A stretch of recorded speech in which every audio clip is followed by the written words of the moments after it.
The older generation, after Dr. King's assassination in 1965, failed the ADOS people, failed the foundational Black people, lied to us, misled us, and did not stay awake at the wheel. You're watching Shirley's World. My name is Shirley Husar. I'm the CEO of Urban Game Changers, where we go into urban communities and we hold elected officials accountable as well as ourselves. Tonight, we're going to talk about the economic empowerment of other cultures of people. We have been invaded upon, my people. And many of you do not understand the history of how the Blacks and the Chinese came about. So in this video, I'm going to give you my personal input on the subject matter. I do ask for you to do your own due diligence, do your homework, study, learn about this subject matter, because it is important because of what we are about to embark upon, which is the movement of boycotting, of movement of dispositioning, because the invasion of the body snatchers of the Chinese community, of what they've done in the Black communities and what we've allowed and what the senior elderly Black people have allowed to be done to us has been devastating. We are no longer considered human in California. We're considered subhuman. People don't respect us. They disrespect us. They don't like us. They don't speak kind of us. They tell us that we're unaccomplished, unable to execute cultures of people. And those stories are lies. Those stories are lies because they're subliminally programming you to think that we have always been in the position that we're in. But I'm going to show you a video right now, and I'm going to take you through history of how these Chinese people came here legally and illegally, invaded the Black communities, like the body snatchers, and like the body snatchers. There was a movie back in the 1950s, 1956, called The Invasion of the Body Snatchers. You need to watch that. That's part of your homework. Understand that there are people who came in and replaced your people. Generational, foundational Black people have been taken over by other cultures of people. And we have not always been like this. But I want to take you through some history because there's some things they are not telling you. There's some stuff you just don't know that you're going to be shocked after you watch this whole entire video and videos that we're going to go through, and we're going to break it down. So let's break it down to you. Again, my name is Shirley Husar, and I am the CEO of Urban Game Changers. I would love for you guys to please subscribe, sign up, get the like button going, and let's talk about this subject matter, because I want it to be clear, understood, that Black people are being invaded upon, ADOS people. Let's hear the story. Angel Island, nicknamed the Guardian of the Western Gate, home to the entryway for immigrants coming to America in hopes of a better life. Located in San Francisco Bay, Angel Island was opened in January 1910. For the next 30 years, it served many purposes, such as serving as military forts and as a U.S. Public Health Service quarantine station, but its original intent was to control Chinese entry into the United States. It was used for basically detention and the opportunity to question the veracity of whether you were really somebody's son or somebody's daughter. The purpose of the immigration station was to investigate Chinese who had been denied entry from the Chinese Exclusion Act of 1882, a U.S. federal law signed by President Chester Arthur that prohibited all immigration of Chinese laborers. Blood relatives of American-born Chinese were among the exceptions to the immigration restrictions. Therefore, Chinese immigrants coined the term paper sons and daughters, referring to the process of buying papers of American-born Chinese as a passageway into America. My father was born in China, but as far as the government is concerned, he was a native-born Californian. And hold on. Did you hear what that man said? His father was born in California. But according to the federal government, the way we came about it, he was actually born in China. So they had restrictions on entry in America at that time. The president had said there's only so much that we're going to have. They had much more better and stronger immigration laws in America. But it became disjointed and became open And these people found a way to circumvent, write that word down.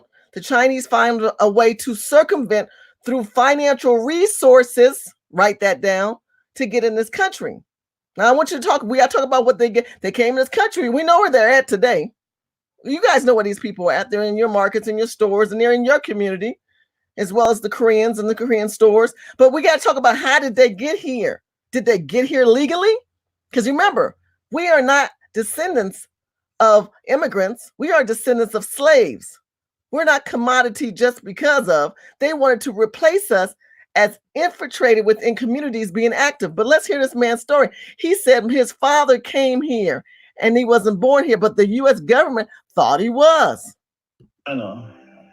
But as far as the government is concerned, he was a native-born Californian.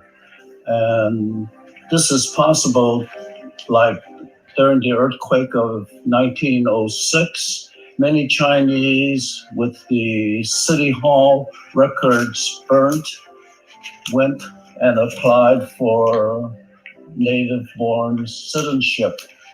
From 1910 to 1940, the U.S. immigration station processed hundreds of thousands of immigrants, the majority from China. It was basically used then as a model after Ellis Island. Upon arriving at the island, the first landmark is the administration building. Here, men were separated from women and children to be led off for the beginning inspections of the internment process. Having to go through humiliating medical tests, immigrants have described the examination and disinfection process as brutal, humiliating, and indecent. Alongside medical tests, immigrants had to go through a grueling interrogation process, questioning the most minute details in order to ensure their paperwork for entry into the U.S. was valid. This whole process of interrogation was designed to make it very difficult for the Chinese immigrants to succeed and pass through into America. Have you ever been known by any other name at any time? Answer, no. How old are you? 39 years, Chinese reckoning. Separated from family members, they were placed in crowded communal living quarters. 100 persons would sleep in bunk beds, 3 high in columns, in a room about 1,000 square feet.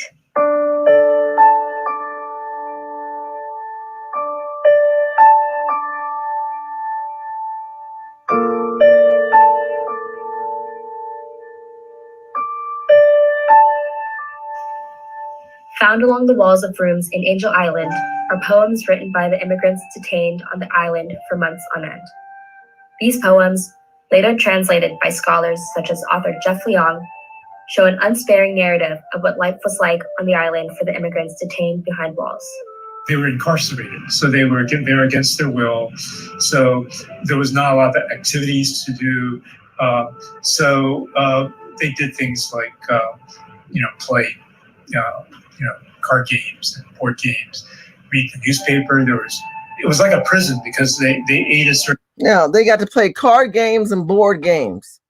I'm not saying it was easy for these people, and I'm not being not having the compassion that I know that it takes to want to be in this country, but they're making it seem like their trauma is better than our trauma. And I tell you that because of what government did in the future for these people and not for us.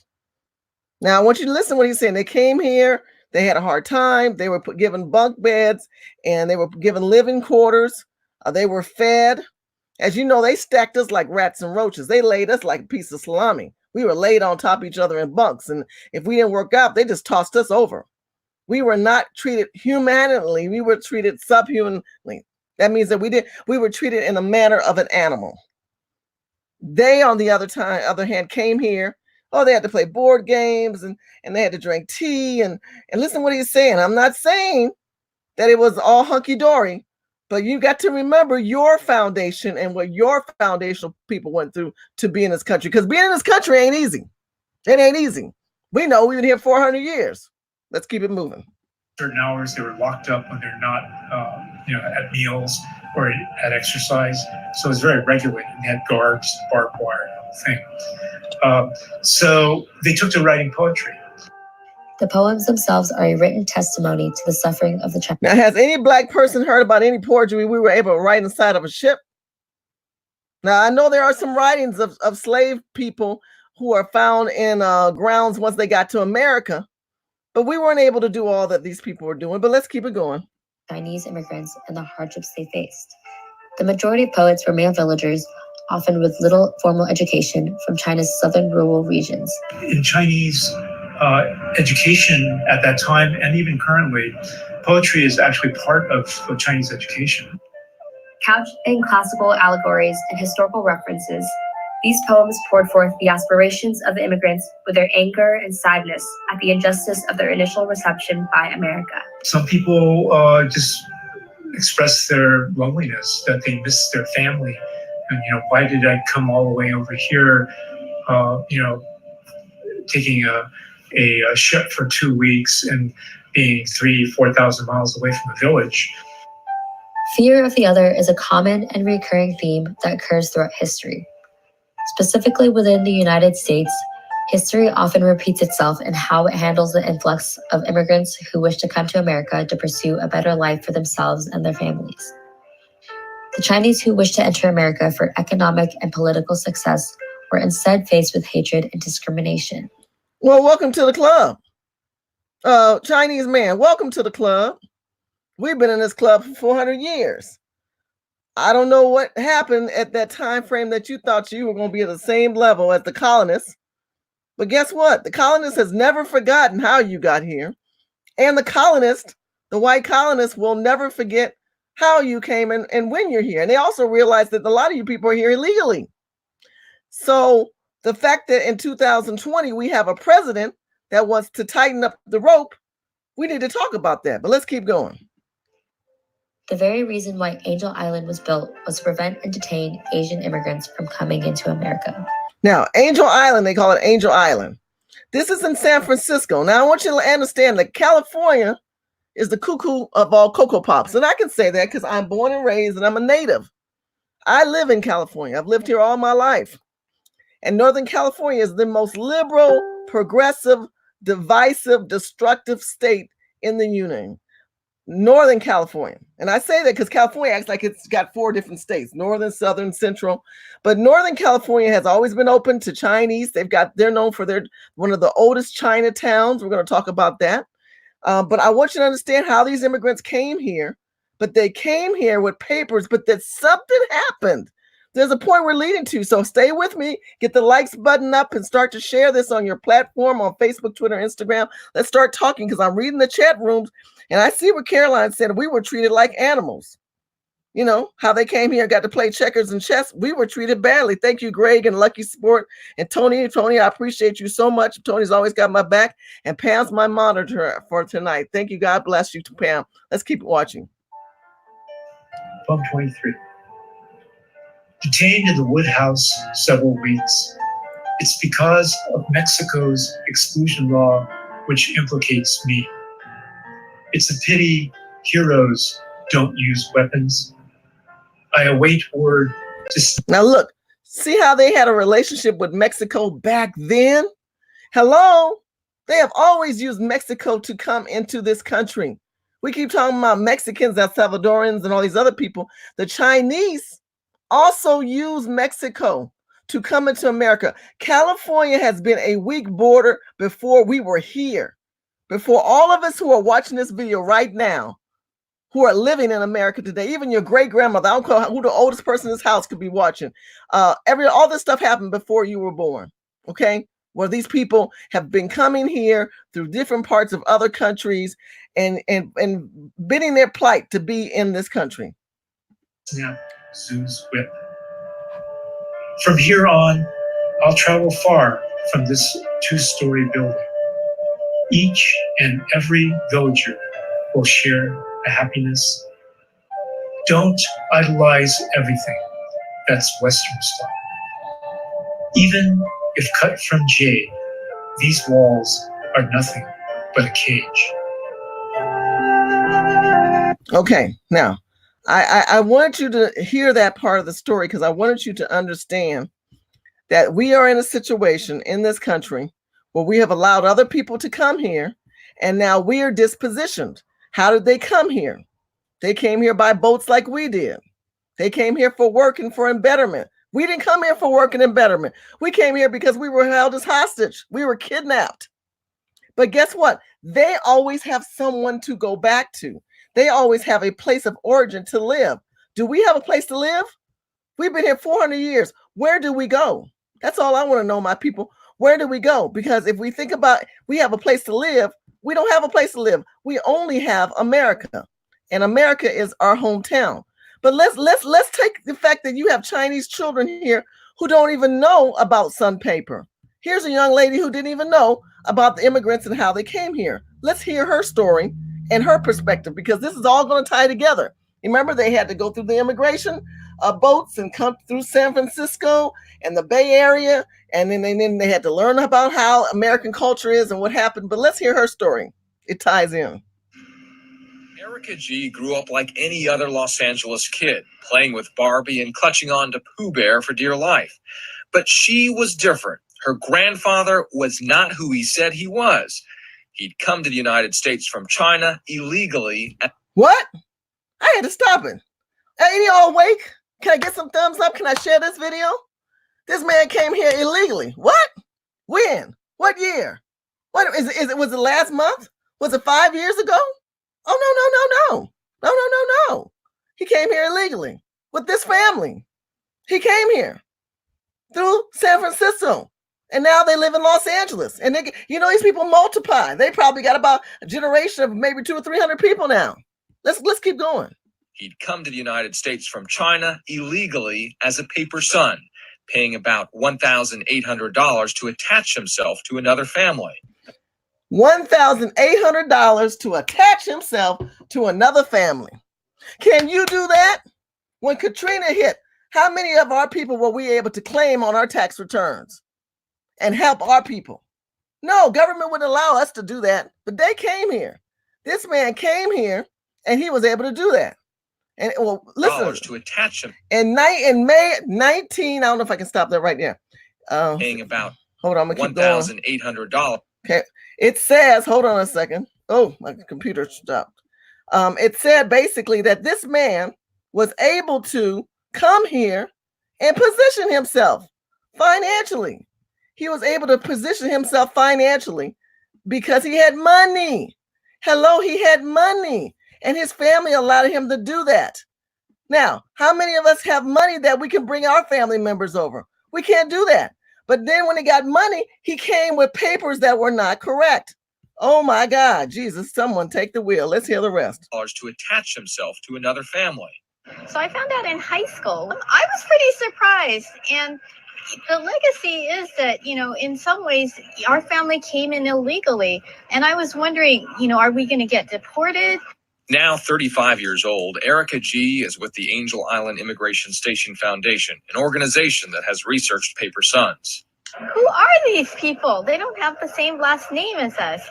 How could they be related to us? One scholar estimates 150,000 paper sons and daughters committed this crime to navigate around the Chinese. 150,000 people navigate. 150,000. They lying. They know it's about 500 to a million. They lying. Don't ever go by these numbers. Because they probably were cheap labor. They came to America. The colonists needed some slaves. The niggas didn't want to be slaves no more. So these Chinese people were able to work in communities and more respected than Black people. And where did they go? They didn't go into white colonist neighborhoods. They went into our communities and our businesses and our schools. Exclusion Act of 1882. We have to remember the times. It was during the Chinese Exclusion Act, and at that time, and still is to today, the only law in the U.S. immigration history books that specifically excluded a specific group of people, and those were Chinese laborers. 125 years ago this month, the Chinese Exclusion Act was approved by Congress. It stated that in the opinion of the government of the United States, the coming of Chinese laborers to this country endangers the good order of certain localities. The fear among the Californians and those especially in the Bay Area of all these Chinese wanting to take over their jobs. These are all people that were willing to work, that helped to build the railroads. And yet when the railroads were completed, All of a sudden there's this hysteria about the Chinese invading. And they did invade. They invaded the Black community. They came in the Black communities because the colonists said, we don't want to put them with the niggas. Put them with the Negroes. That's what they did. Because after we built the railroad like they did something big. We did more than the railroad. We fought in the wars. We fought in World War I and World War II. We fought in the Revolutionary War. We came here as commodity goods and trades and service. Now, see, I say this with passion, my people, so that you understand how history has circumvented you. And many of you are poor and you're displaced and you're living in tents and you're sleeping alone, or you understand that you got a lot of stress and you don't have generational wealth. The wealth gap is a real dilemma in our culture.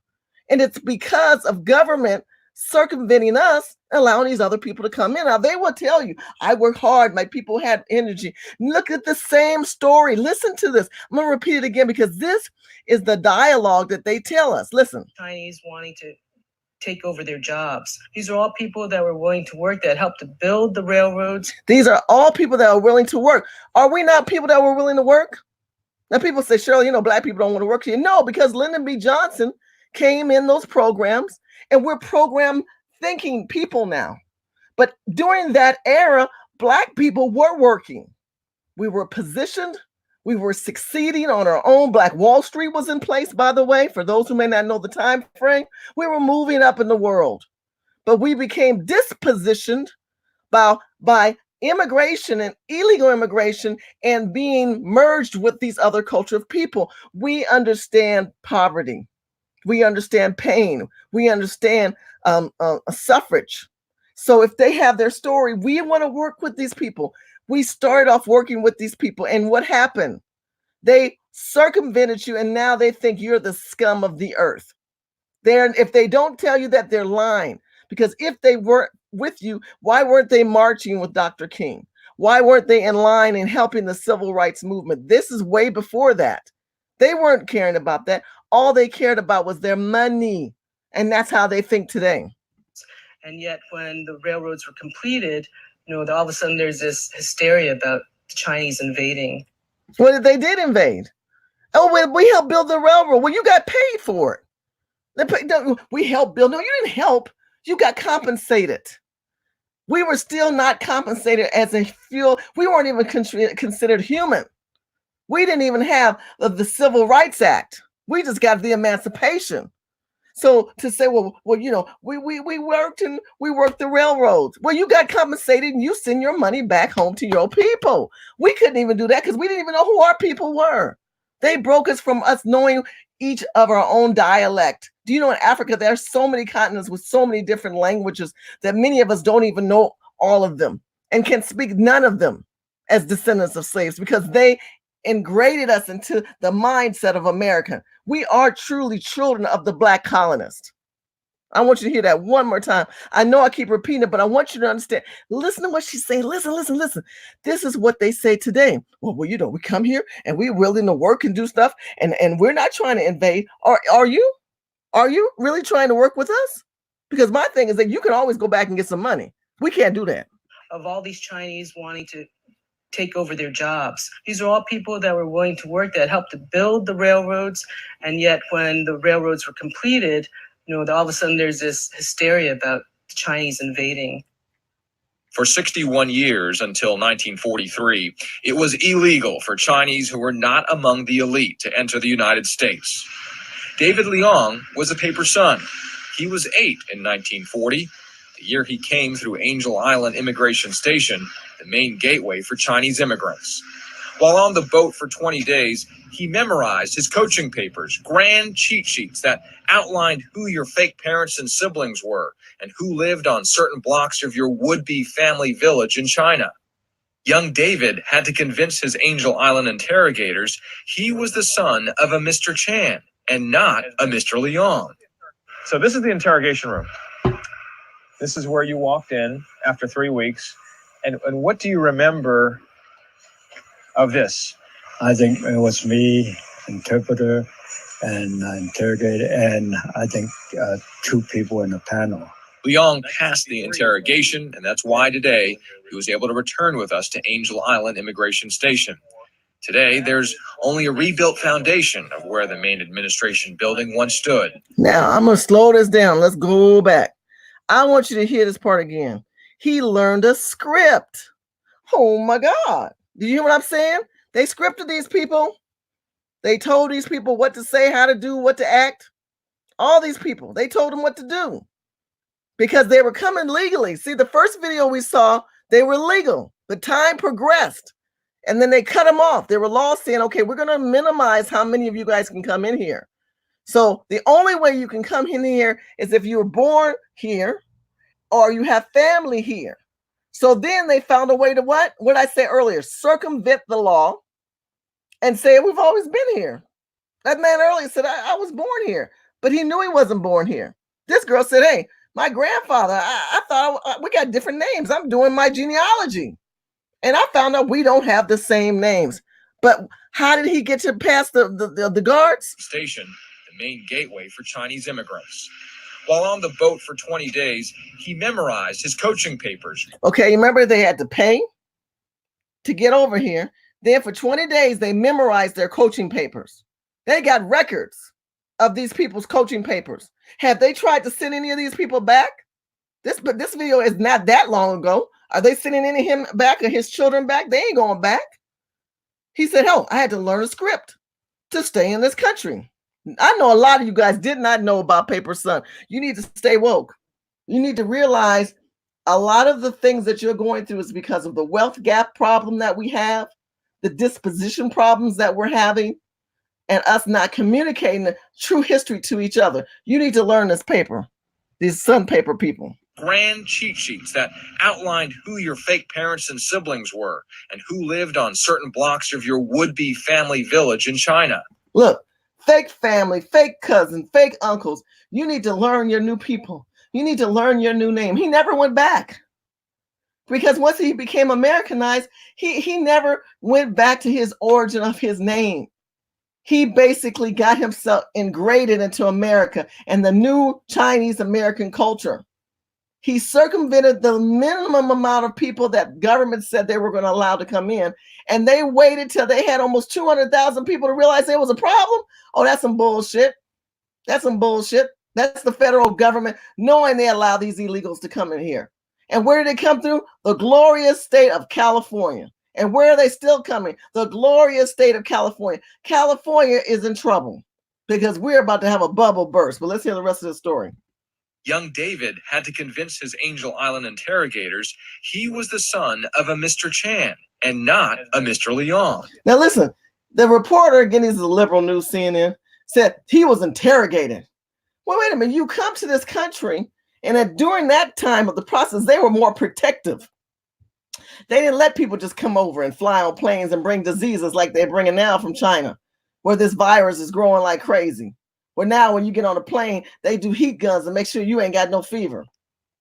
No, because these people have a different culture. They eat cats, they eat dogs, and animals carry a different type of disease than we do.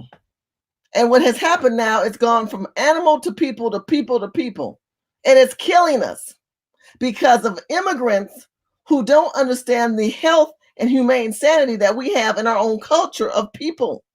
But again, he said he was interrogated. No, maybe he was. But if he's interrogated, he was interrogated to make and keep America safe. But we don't even have any type of interrogation. We have Gavin Newsom, Eric Garcetti, Nancy Pelosi, and all the Adam Schiff and these people who are using the state of California as a template for the rest of the country. So all you black people in the South, you need to snap up and wake up. When you hear the ADOS and the foundational black people who are trying to warn you that the invasions are growing in your community and these people have children of children's children who are living today. So this is the interrogation room. This is where you walked in after 3 weeks. And what do you remember of this? I think it was me, interpreter, and interrogator, and I think 2 people in the panel. Leong passed the interrogation, and that's why today he was able to return with us to Angel Island Immigration Station. Today, there's only a rebuilt foundation of where the main administration building once stood. As we walked, Liang spoke about his acting ability as an 8-year-old and the life he escaped from in China. The Japanese plane was shooting at us and missing us, but then the bullet was hitting the sand and the sand was rising, just like you've seen in the movies. Liang escaped a war as well as dirt floor living conditions to come to the United States. On Angel Island, he was alone with no family and recalls the fears he had. At night, I won't go to the bathroom at all. I heard people have committed suicide because they couldn't get off the island. The fear Liang shares is what litters the walls of the Angel Island barracks, poems of melancholy retrospectives of life in China, or simple hopes of freedom. Daniel Kwan is an architect specializing in museums and has been researching the history of Angel Island for 13 years. The frustration that was felt by many of the detainees was then written on the walls as a statement, or sort of silent statement. And so for them, the feeling was this was a prison because they were just being held against their will. Well, yeah, it was a prison because you came here illegally. You're lying because your scripted acting abilities didn't go through like this other man. He was scripted. He came here illegally. No one's talking about this aspect of this point when he admitted he had a script. Did you guys just not hear the man say he admitted he had a script and he had to act like he was somebody else and he gave himself a different name? Well, some of these people aren't great actors. They didn't get through. So they held him and they detained him as criminals as they should have been held because you're trying to enter a country illegally. What is not fair is not fair. You let all the other Chinese people in. Why don't you let us in? No, because we had more stricter laws in America at that time. But now in America, and specifically California, this is the anti-Trump state. It has been warned that by Gavin Newsom, who clearly stated that we are going to do everything in our power to be anti-Trump. That means that we're going to come here and we're going to bring people from other cultures with their ways and their foods, eating dogs and cats, getting diseases like them, areas of Los Angeles that look like third world countries. And now, see how these bunk beds are set up? This is actually how Chinese people live. They're called pods. You guys look this up, write this down.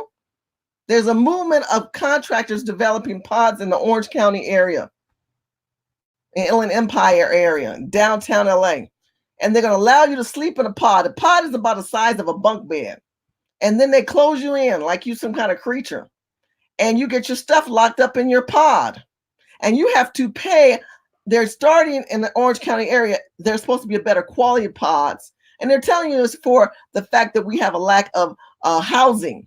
They don't tell you homeless. They just homelessness. They say housing.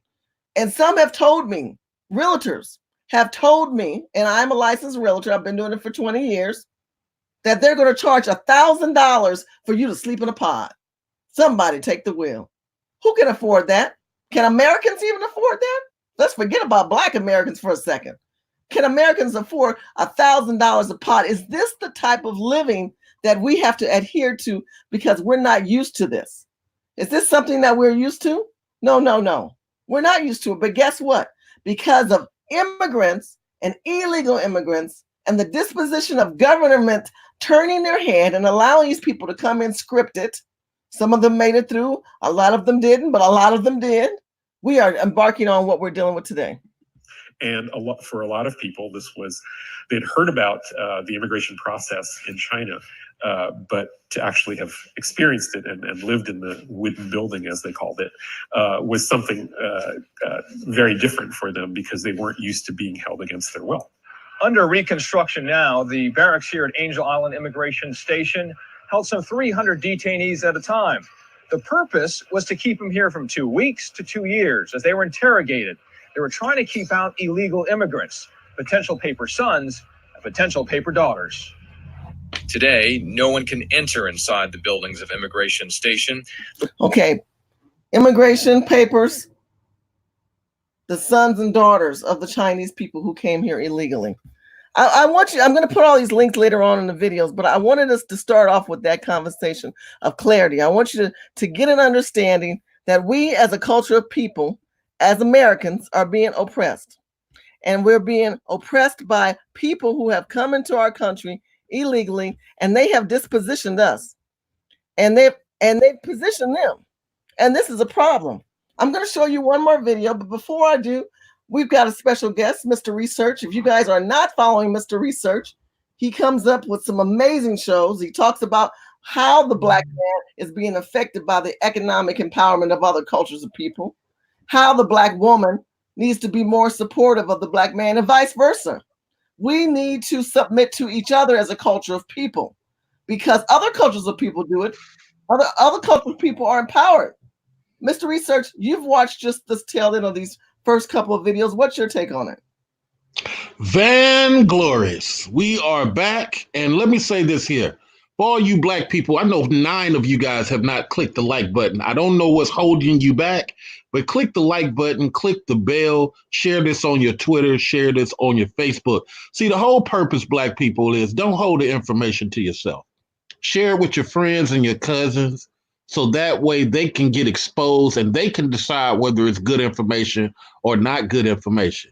Black people, I'm a conservative. I've been registered a Republican, but I am very Black first. Doesn't mean I hate Black people. Doesn't mean I'm going to use my Black face to talk shady and greasy.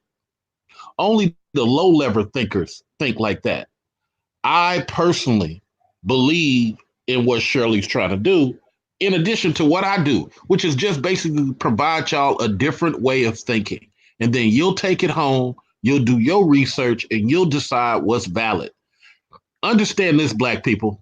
What Shirley has described to you in these videos is what most of you have not shared with your children. Most of your parents have not shared with you. Most of y'all didn't know in California, Chinese people could not own property in 1950. So there's a reason for that. Let me explain it. Most Chinese folks, and I'm not doing this to hate Chinese people. This is just me looking out for my people first and foremost. Most Chinese people don't go to Wells Fargo to get their loans. Most Chinese people don't go to Bank of America to get their loans. When you go to Chinatown, they have special banks that have a direct connection to the Treasury of China. Think about that for a second. So what that means is China as a country, as a nation, has a vested interest in approving a house loan here in America for the Chinese person that's here. Because even if they default, guess who owns the property? The bank that's connected to the Treasury of China. Banknotes follow banknotes. So this is why a lot of times Chinese people come up with all the cash, straight up. It costs $1 million, we got cash, and they work as a parking attendant. You have to understand that while you guys are fighting each other, arguing with each other, talking about what men, Black men are trash or Black women are this, other people are sticking together to push you out. Your own daughters can't even work in some of these offices no more. They're battling your son for a warehouse job. I'm not exaggerating. You see it. I see it. But you guys don't take it seriously enough. Now, when Shirley shows you these videos and shows you the pattern of what's going on, don't hold that information to yourself. Go to your cousin and discuss it with him. See what he thinks. It may strike a nerve today. It may strike a nerve a year from now, but he'll be able to say, you know, my cousin said she was listening to Shirley somebody and they was talking about that a year ago.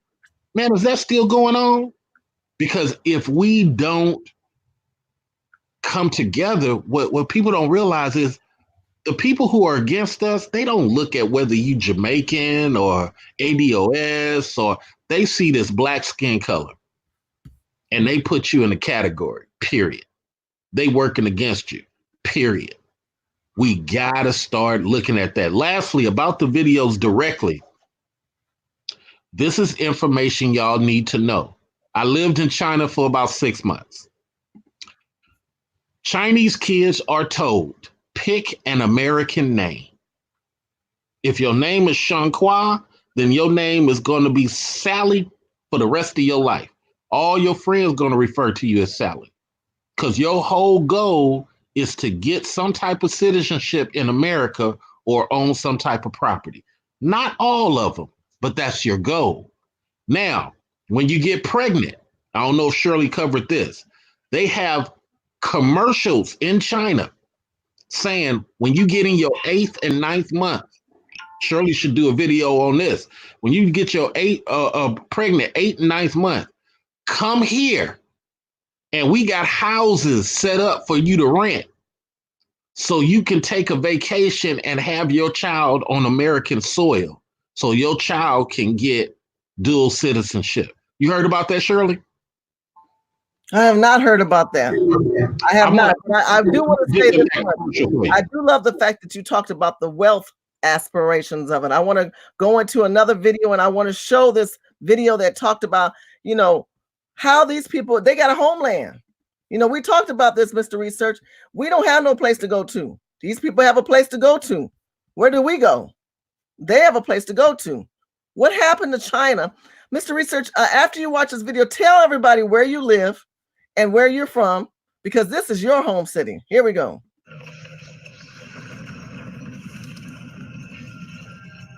In 1906, disaster strikes San Francisco. 7+ magnitude earthquake. And it really wasn't the shaking that destroyed the city so much as the fires. This inferno just consumes the city and consumes Chinatown. Reconstruction begins almost immediately, but the plans don't include a new Chinatown. Officials want to permanently resettle up to 20,000 Chinese residents outside of San Francisco, in Oakland. So I have an excerpt from the Oakland Herald from 9 days after the earthquakes. They have settled themselves in large colonies throughout the residence parts of the city, bringing with them their vices and their filth. I read it and I still get kind of tense. It's so rabidly racist, and it's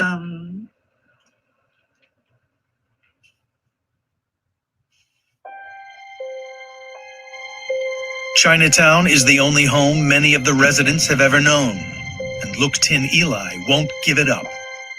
They immediately said, you know, we have to rebuild, and we have to rebuild quickly, right away. Now a successful businessman, Look Tin Eli raises millions of dollars to fund his radical new vision. Oh, let's stop right there. He realized he's got troubles in America.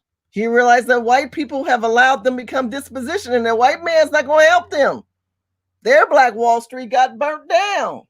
So where did this wealthy Asian man go to? Because we had a lot of wealthy Black people still around after Black Wall Street.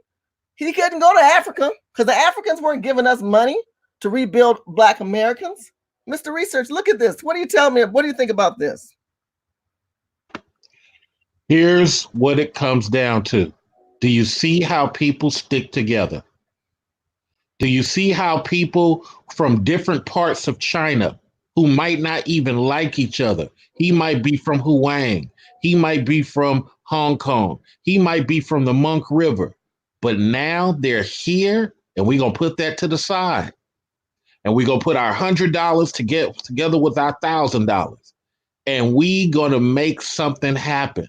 Not necessarily for us immediately, but for our children and grandchildren, so that when we get old, they get to say, look what they did for us. If Black ADOS Americans can get half of that understanding, it ain't about getting up here saying, look at these Black women, they trash. Look at these Black men, they trash. You don't have time for that. Those are my thoughts. And I'm going to talk about Oakland Chinatown after you finish. For a new Chinatown, not like before, but with traditional Chinese architecture. they hired white architects to enact this sort of fantasy vision of Chinatown, and so they had this, pagoda roofs and all of these flourishes, architectural flourishes that were, really not even seen in China at that time. It proves incredibly successful. Today, over 2 million people visit here every year, and there are some 50 other Chinatowns throughout the states. So in a sense, Chinatown, created because of discrimination, was also the place, the landing site. Now listen to how this man twisted it. He said it was created because of discrimination. No. That's a lie. That's a lie. That's some bullshit. This was not created because of discrimination. This was created because they had the wealth and the resources to go back and rebuild. They came here via boats, legally and illegally. They realized they had a problem because their community has been burnt down, and the hub of their foundation is San Francisco. So what did they do? Go ahead. And wait a minute. Remember the first part where he said that they initially got funding from Frisco to rebuild there. Where did those tax dollars go? They didn't just give them back. Hello? They redirected those dollars. Part white dollars, part black dollars, part Latin tax dollars.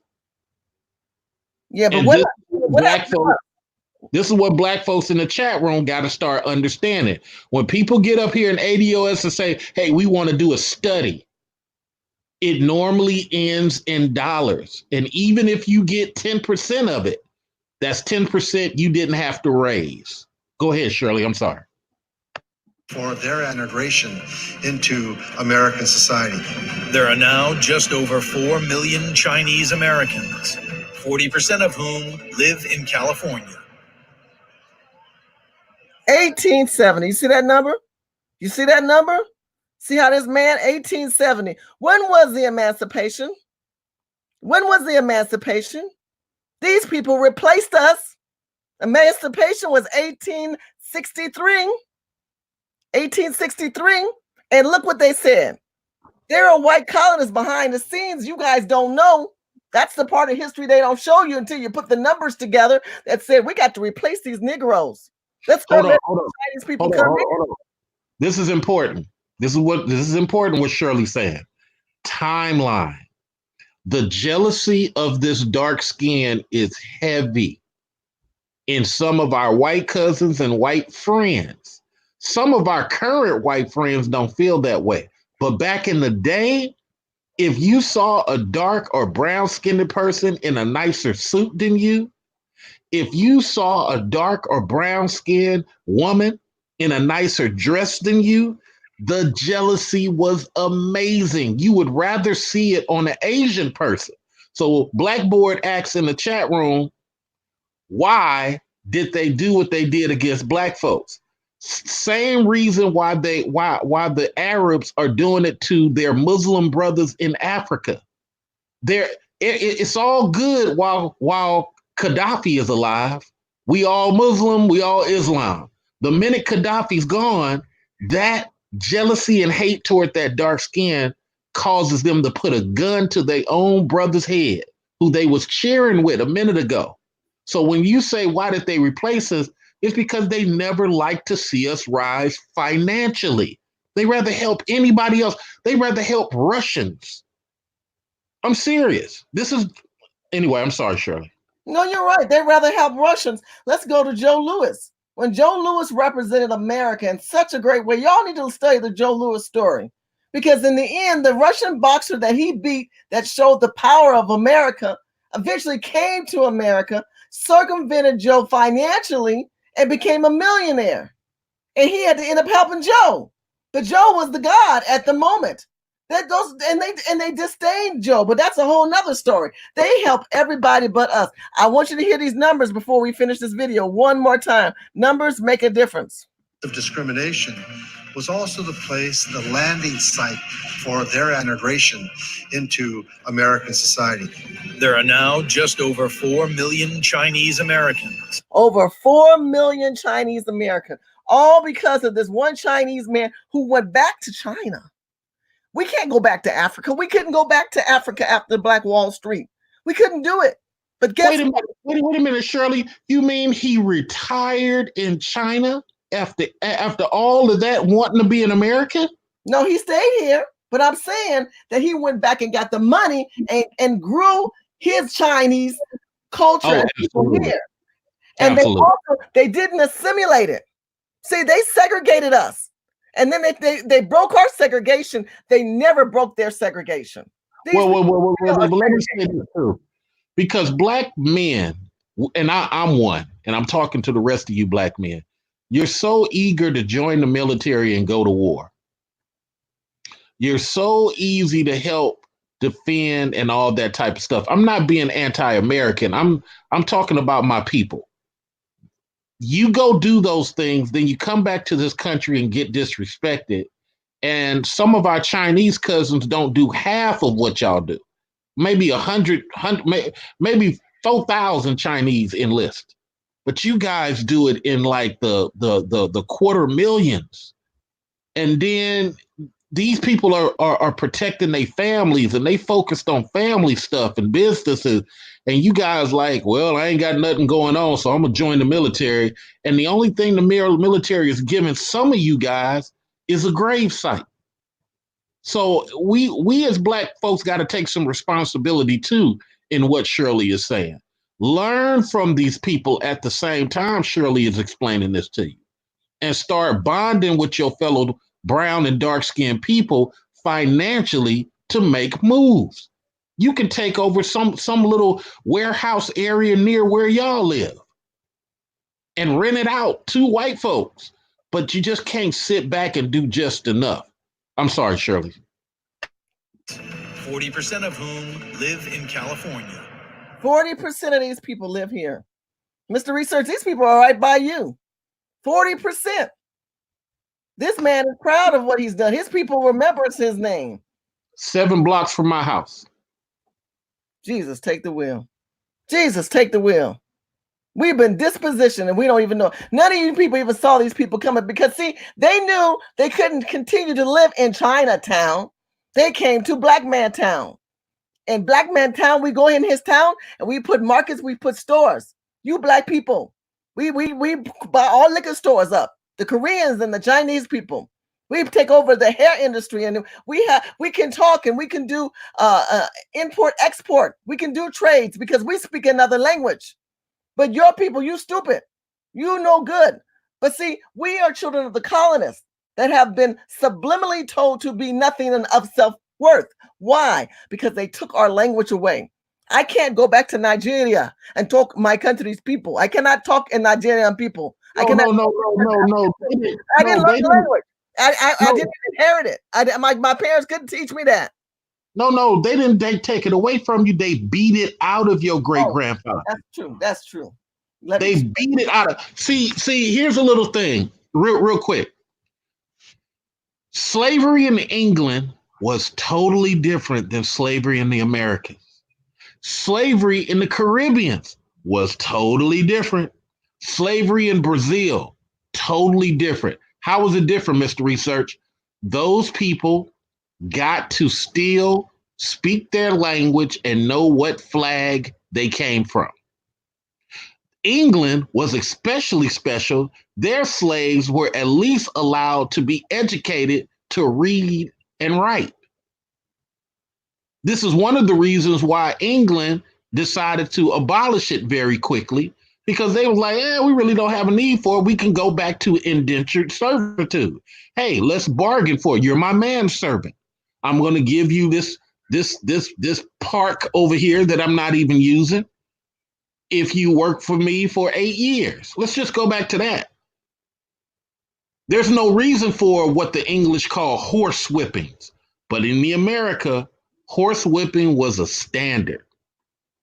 This is why you don't see trees whipping trees on the backs of many Caribbeans and English people in some of their slavery pictures. You see them in nice attire and what, because they were allowed to go to school. They were allowed to keep their flag. Now, some of the Virgin Islands had a problem and some of the Haitians had a problem, I will admit. But outside of that, America was the worst. Your stuff got beat out of you. And that's what Shirley's talking about. Go ahead, Shirley. I'm sorry.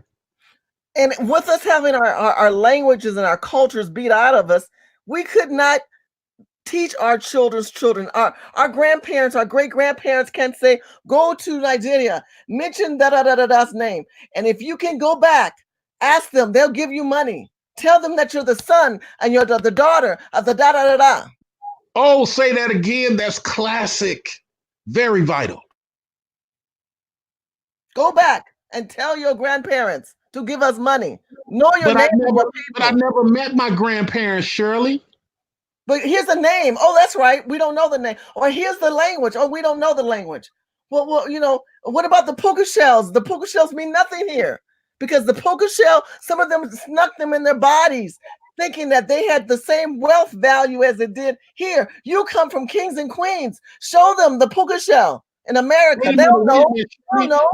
You mean I can just go there, not know anybody, and go to the community where my great grandmother was from, and just show them the symbol that I grew up with, or show them that I know how to make the special soup, or share that one word in one language, and somebody will take me in and show me the way? Of course. You know the way, right? No, I don't know the language. I don't know any symbols. I don't know the colors. I don't know any. Why? Because they beat it out of you. Well, let me see your hair. I'm sure you know the patterns. No. They shaved all the women's hair. We never learned anything. They kept us bald. They kept us naked. They kept everything from us. We didn't learn to read or write. We don't know anything. And if we did know, we didn't get it passed down. Let's talk about the numbers. Keep it going.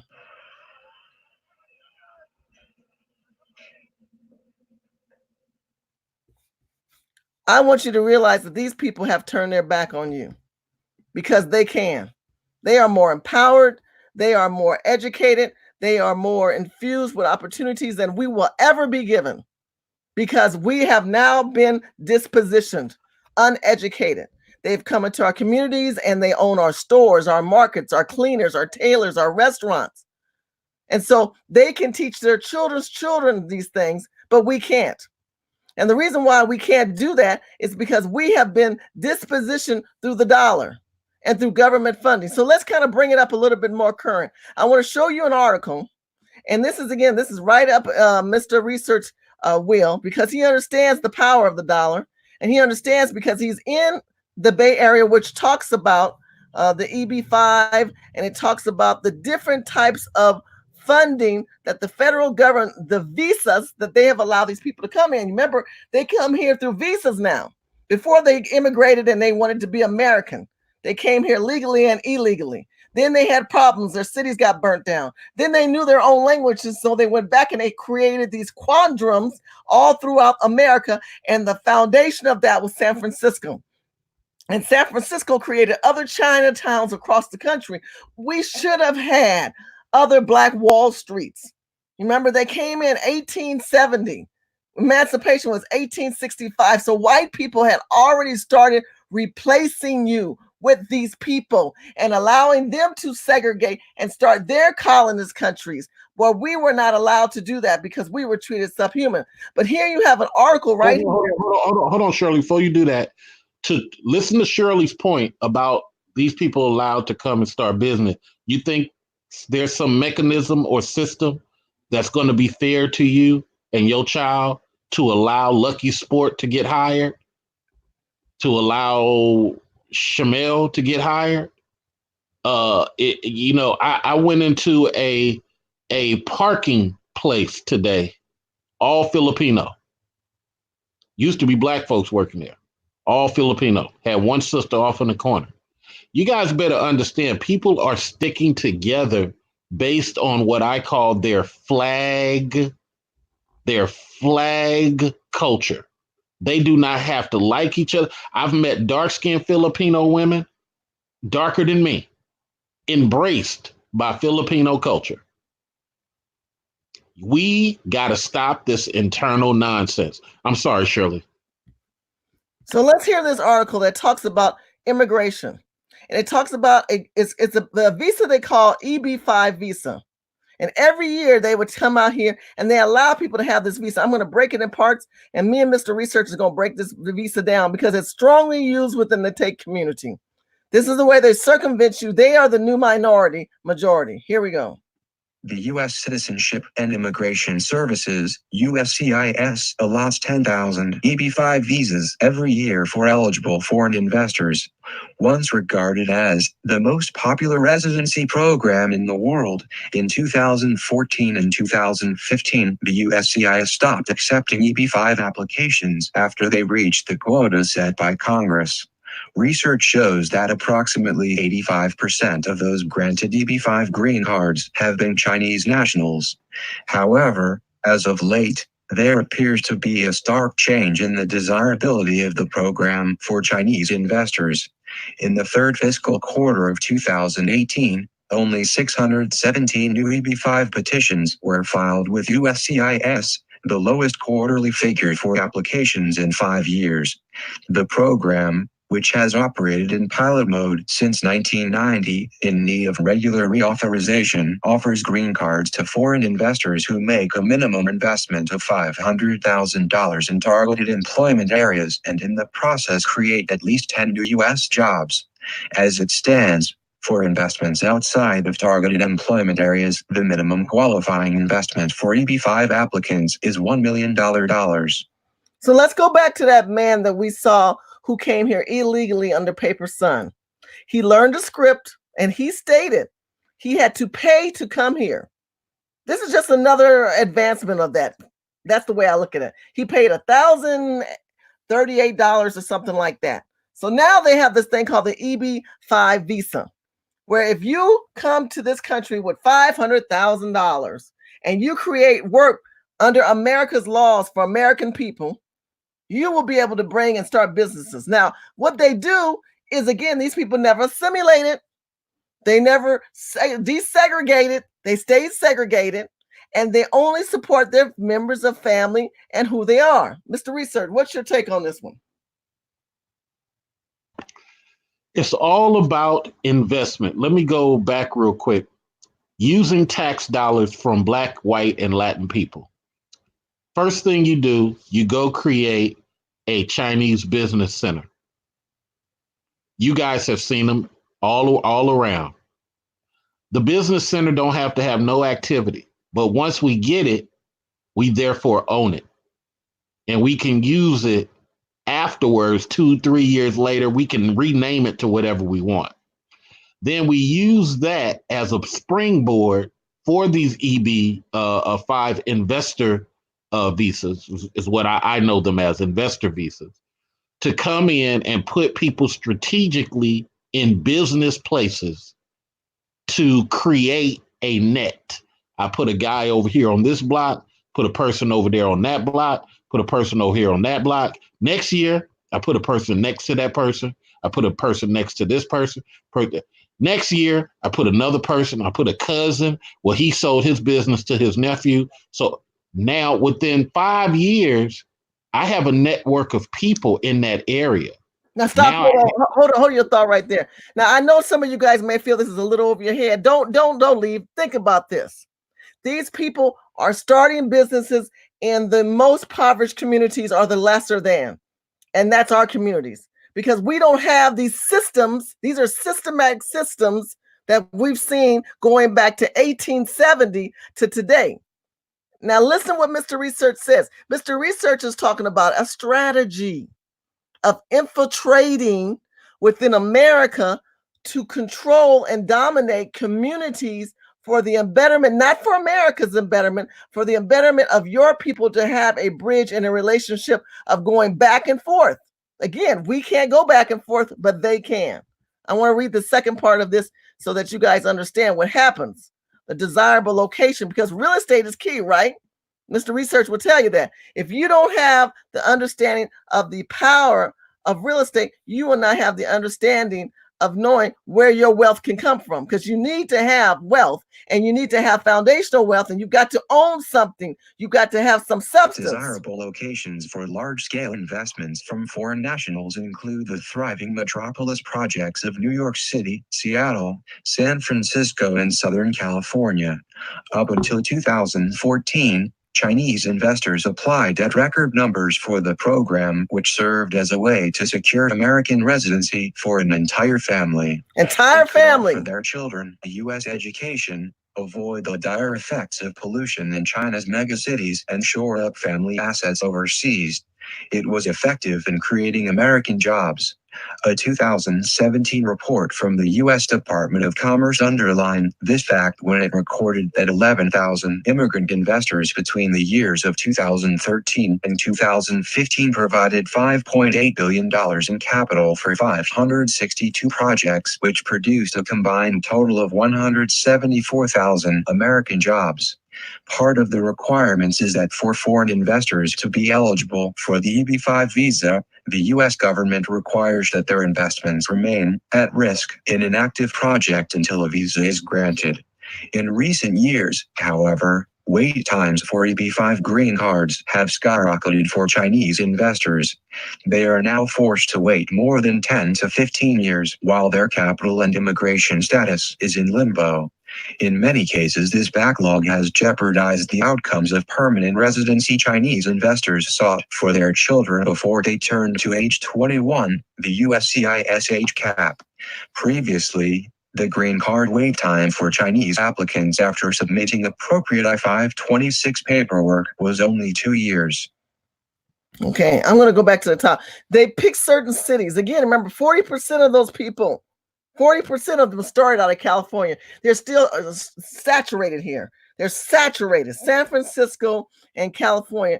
Until 2014, Chinese investors applied in record numbers programs which served a way to secure American residency for their entire family. Does anybody see this part? Entire family. They're bringing family groves over here. In the meantime, they plant Planned Parenthoods in your community. They tell you, you don't need a man, black woman. Your new man is the WIC program, Section 8 program. Your man's incarcerated. You don't need a man, black woman. You got these lesbian women with the rings in their tongues. They gonna lick you down real good. You don't need no man, black woman. You don't need no man, black man. Come on, we're gonna put you in jail and we're gonna put another gay black man next to you. We're gonna emasculate your people. But instead, they're gonna give them visas, work visas. That's what these are. EB-5 application is a work visa. And they come here because they can go back to their family. And it says later on, it could offer their children an education and away from pollution. They got problems. Everybody knows this. China's in problems. China has mega cities where they are dealing with a lot of pollution because of the fact that the manufacturers not regulating their ozone layers. Even in Japan, all the plastic and stuff in the oceans, because these are third world countries. But guess what? People have the same habits of nature. They're coming here and they're creating these pods. They're not regulating these Chinese people. They're not regulating these businesses. They're paying people off. Y'all know the game. You pay people off, and you too can circumvent government. So in 2017 was reported that the Department of Commerce underlined this factor of record numbers of 11. It says 11,000 immigrant investors. There were way more than that. And these people are coming out of California. Look at these numbers. $5.8 billion in cap. Do we have those kind of numbers that we can build wealth distribution and relationships? Shout out to Phil Scott on the African Diaspora Channel, who's doing trips to Africa so that we can create a wealth gap back to Africa. We need that. Shout out to Mr. Research. Mr. Research, as well as T West, and as well as Search for Uri. God bless Dynas. I love me some Dynas. If you guys are following Dynas and his journey of talking about being dual citizenship, Ludacris just got his dual citizenship. Many people are, I think Samuel Jackson got his dual citizenship. Many of us need to realize we need to build a dual citizenship because this is what the Chinese has had since 1817, dual citizenship. They could go back. They can go back. So if America wants to continue to suppress us in our community with Planned Parenthoods and suppress the Black man and emasculate the Black man and emasculate the Black woman and keep our families disarray. In the meantime, you just heard in this article where they said that they are building ways of security for entire families. Do you see this? A way for entire families. By the way, this article here is where I'm going to post in the link afterwards. This is Forbes magazine. This is Forbes.com. So this is not like some made up blog. This is Forbes telling you numbers. Mr. Research, talk to me. I got to get out of here, but let me just leave you guys with this here. Shirley's going to finish up about the China, but I'm going to talk to you about the other people doing exactly this. The people from Yemen, the people who are Persian from Iran living here, the people who are Pakistani and Indian. Everybody's manipulating the system except you Black people. You loyal Black people who fight these wars. You don't want to hire your family members because you'll say stuff like, you ain't supposed to hire family members. You don't want to hire other Black people because you're the only one saying stuff like, well, I'm not going to hire somebody just because they Blacks. I'm going to hire them because they qualified. See, you're worse than the KKK. You're not realizing all these other people are doing the opposite of what you guys are saying. These people are hiring each other just because they Filipino, just because they Iranian, just because. Why is it that your Pakistani friend, the minute she got in human resources, all of a sudden you had 17 Pakistani employees working at your company? It's not a coincidence, and I'm not saying for you to hate them. I'm not saying Shirley is not explaining this thing about what China's doing for you to hate them. She's explaining on the level of the game you're not participating in because you're so busy against each other. And I'll pass the mic on that, Shirley. Thank you for having me on. I gotta take care of something else, but thank you so much. Mr. Research, I always appreciate you. You come in with facts, you come in with knowledge, and you come hard. And I'm telling you, if more brothers were like you, America would be a better place. The world will be a better place. How can they reach you and make donations to you? And how do they find out and know more about you? Well, you can go to Ask a Classy Black Man at Gmail. You can email me. You can catch me on Facebook at one of my groups. Look, it comes down to this. I don't have hate toward nobody. I don't have hate toward these other folks. I'm a manager. I manage people. I manage accounts. I refuse to be a service worker. I refuse to be anything that they do not respect. I like going into meetings and boardrooms and saying, well, this is what I believe, and I can increase these numbers and what have you. And then, matter of fact, let me hire 2 or 3 brothers. What? Why didn't those brothers get hired? They applied last week. What do you mean they didn't interview well? You've hired the same type of person for the last. See, I put my job on the line to try to get our people in some of these places. We cannot just sit back and spend our time battling each other over dating. That's what majority of us Black folks do. That's why I'm glad Shirley's doing what she's doing today for y'all. We can't be spending 8 hours on a live stream talking about praising the white man and praising the white woman. If you date, you date. Fine. I don't care who you date, but you got to start being strategic. You can't sit around here hoping that it goes away. Because here's the thing I'm gonna leave y'all with. Every last person listening to my voice right now, you're going to be 70 years old one day. And the world is going to be totally different than what it is right now. But I want you to look at all the old people not able to keep their homes that they paid for because of some city council twist that got them living in out of the house they paid for and retired in. And now they're living in some what would you call them, a nursing home, because you guys don't understand how easy for it is a hospital to take and acquire your property when you're living by yourself and you don't have a wife or a husband or a child to keep them from taking it. Because the first thing a hospital asks you, and I work for one, is what property do you own? Because if you can't afford to pay this bill, we're going to be acquiring this house. Hold on. Before you leave, I don't think that's penetrating people's minds. I need you to understand that your generational wealth of your people are being stolen away from you through nursing homes. Listen to what he's saying, because this is true. Because you remember, the people don't have any money. We ain't got no savings, but you own some property. Oh, we can't take you unless you dirt poor. So what we'll do is we'll put a lien on your property, Mr. Brown. You got any children, Miss Brown? Oh, no, because you aborted that child. You don't have no generational wealth to pass down because you were too busy partying, acting like you were all that. Now you old. You ain't got no children. You don't have no nieces and nephews that you build relationship with. You don't have no generational wealth of a community. You don't have no tribe to go to for protection, for hedgeway. So you got to trust this total stranger and sign your life over just to make sure that you're okay. Go ahead, Mr. Researcher. I'm sorry. That's some deep stuff you're sharing right here. That's some power. Well, you know, and look, I'm a brother who grew up around Black Panthers. I'm all about being Black, but I tell you, I'm all about power first. And sometimes the things I say, people don't understand. And the first thing they want to do is name call me because you don't understand it. You don't understand it's happening. Just like you don't understand that China is locked down right now.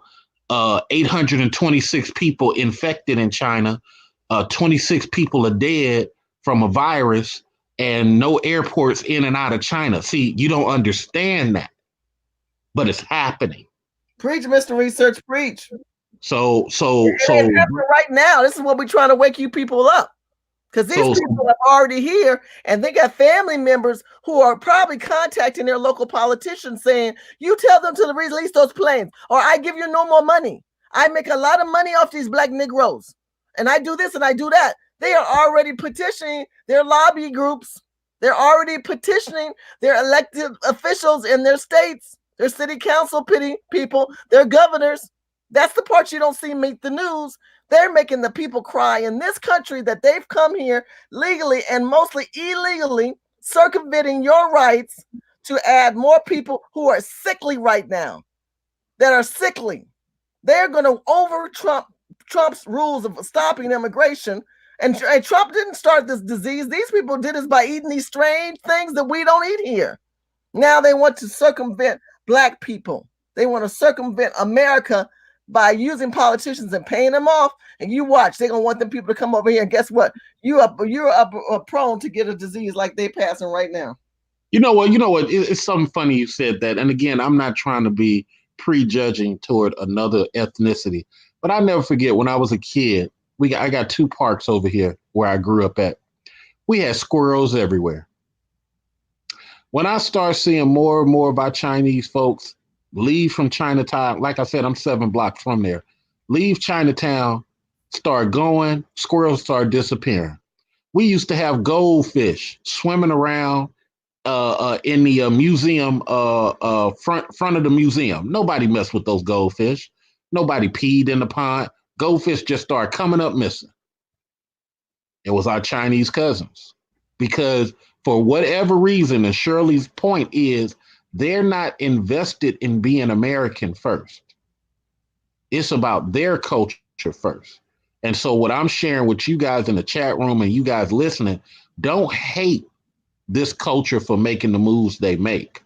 Learn that that's what they do. And you need to be doing it too. Because if that's the game they playing, Kaiser Hospital right now done kicked out so many Black and white people, you don't even see white people working there no more. And anytime, and I talked to one of the Black nurses, anytime they try to check one of the Filipino people, 17, 20 Filipino from different departments come and complain. You don't do that to Black people. See how they link up like Voltron? While you Black people are making videos about, isn't it great to love a white woman? Isn't it great to love a white man? You know what? I can't stand these black people. Black men are trash. Black women are trash. That stuff is not going to help you when you hit 70. You're going to look around and find out you're the only black person on the block. And all the other black people live 40 miles out. Thank you for having me on, Shirley. Thank you, Mr. Researcher. I appreciate it. Thank you so much. So we're going to carry on. By the way, I want to thank you guys for coming in. Tonight's discussion is about economic empowerment of another culture of people over our culture of people. I know somebody said in the chat room, why are you hating on black people? Ain't nobody hating black people. Ain't nobody hating Chinese people. What we're trying to do is educate you. What we're trying to do is have you wake up. We're not hating on people. This is not a true statement. This is the true statement. Yes, this is what these thoughts are, and that we need to share each other.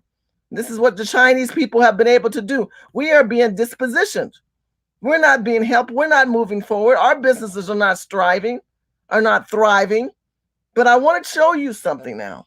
I want you to be awake by something else that you guys don't know. And you may know, but you don't get it.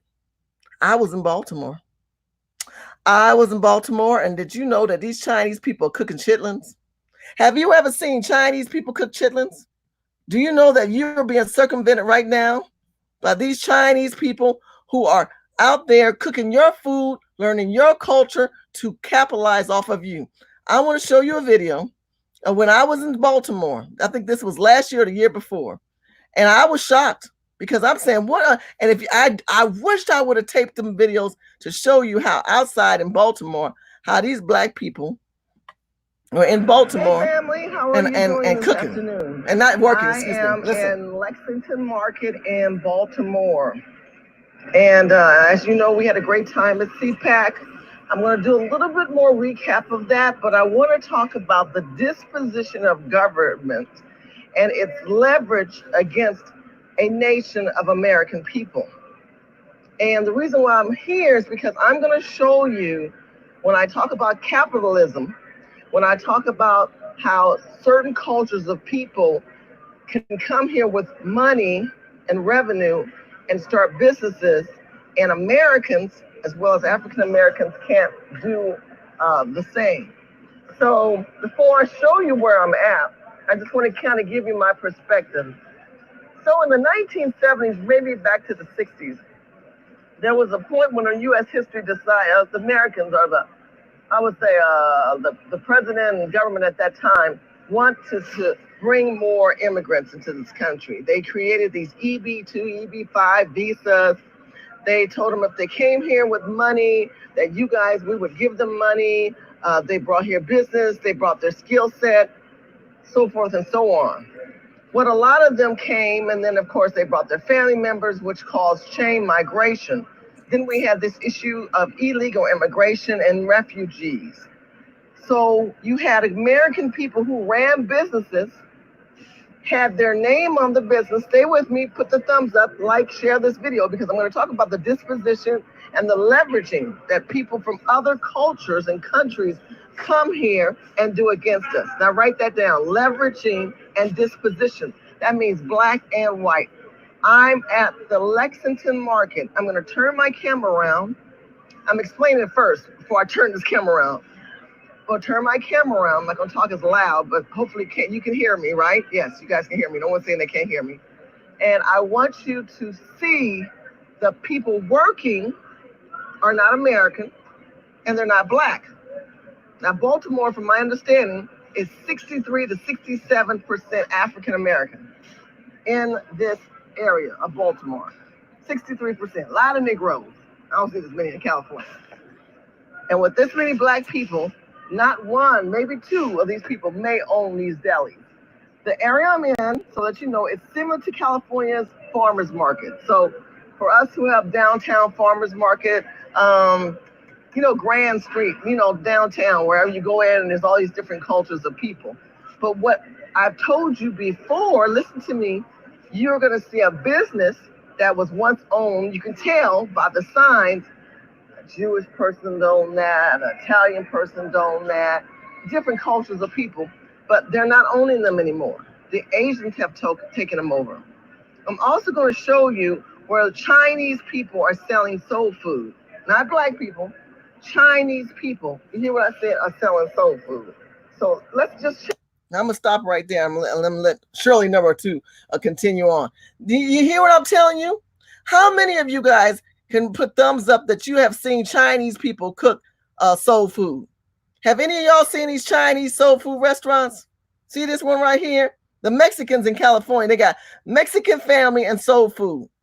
See, they can take their wealth and they can open restaurants. We can't even sell our own food anymore. You got Chinese people. Look, excellent buffet, Chinese and soul food. They don't eat our food. We eat their cooking of our food so they can make a profit.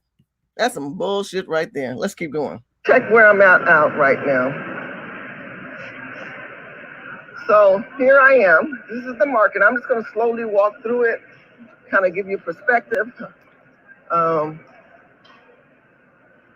This is the meat market. As you can see, there's a lot of ham hocks.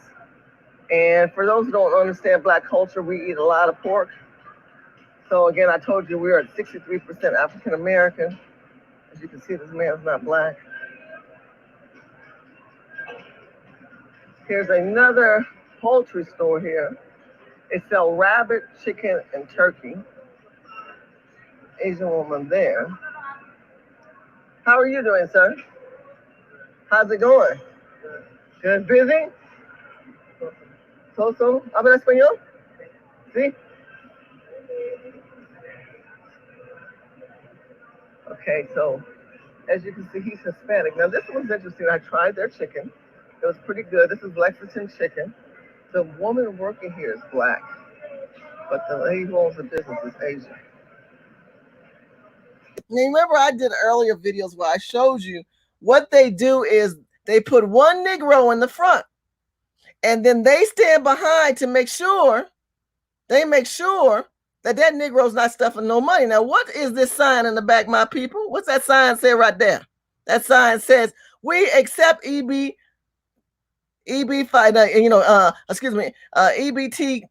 cash only. So they take welfare and cash. They don't want no credit cards. See, they cater towards the poor, the impoverished, and the programmed Negro. The Negro that has been put under the Lyndon B. Johnson mindset that has become the new man in the black woman's life. The chicken was good. I like the potatoes. Potatoes was good. Potatoes were really good. And I want you to see these signs. See how these signs, you can tell they've been here a long time. But the people who own the shops are no longer the ones that originated its space. And here's another Hispanic person. There's no Americans working this market. Here's another Asian lady. A lot of pork. A lot of ham hocks. Excuse me. A lot of pork, a lot of ham hocks. You know, I talk about disposition. Hey, Kathy. Hey, Marshall. Hey, Eric. I'm talking about disposition of government, of cultures of people who come here and who can get something going. They get a leg up, and then they do chain migration. They bring their families here. How are you doing, sir? Sir. Hello. How are you doing? I said, how are you doing today? Good. Good. We're just checking out different meats. Looks good. And you can see it's Buffalo Bill. That looks like an old sign there. I just want you to see it again, not American.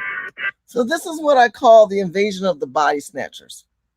This is what I call, what they do is they come into your community and they basically take over. They walk through your communities, and as you can see these signs here, see all these signs? These signs have been in Lexington Market for decades. They don't change anything. They just buy the business. And so you think Mr. Brown, Mr. Thomas is still the same owner, but after a while, you don't see Mr. Thomas. After a while, you see the qualities go down, and after a while, you see a whole different type of blacks that are coming in here, where these Chinese people are coming into your community and they're cooking your food. Let's keep it moving. And then you have the Asian one. Now, again, you may say, sure, you're discriminating. I'm not discriminating. I want you to understand that the disposition of immigration, chain migration, refugees have positioned us where government is not paying attention or doesn't really care that we don't own nothing. And they said, well, whose fault is that? Well, I partly blame the government, because how can you have Chinese soul food? So now here we are, we're at the Chinese soul food. Now, once you see the sign, it says Angie's Soul Food and Barbecue. See, Angie owned this one time. Angie probably was black.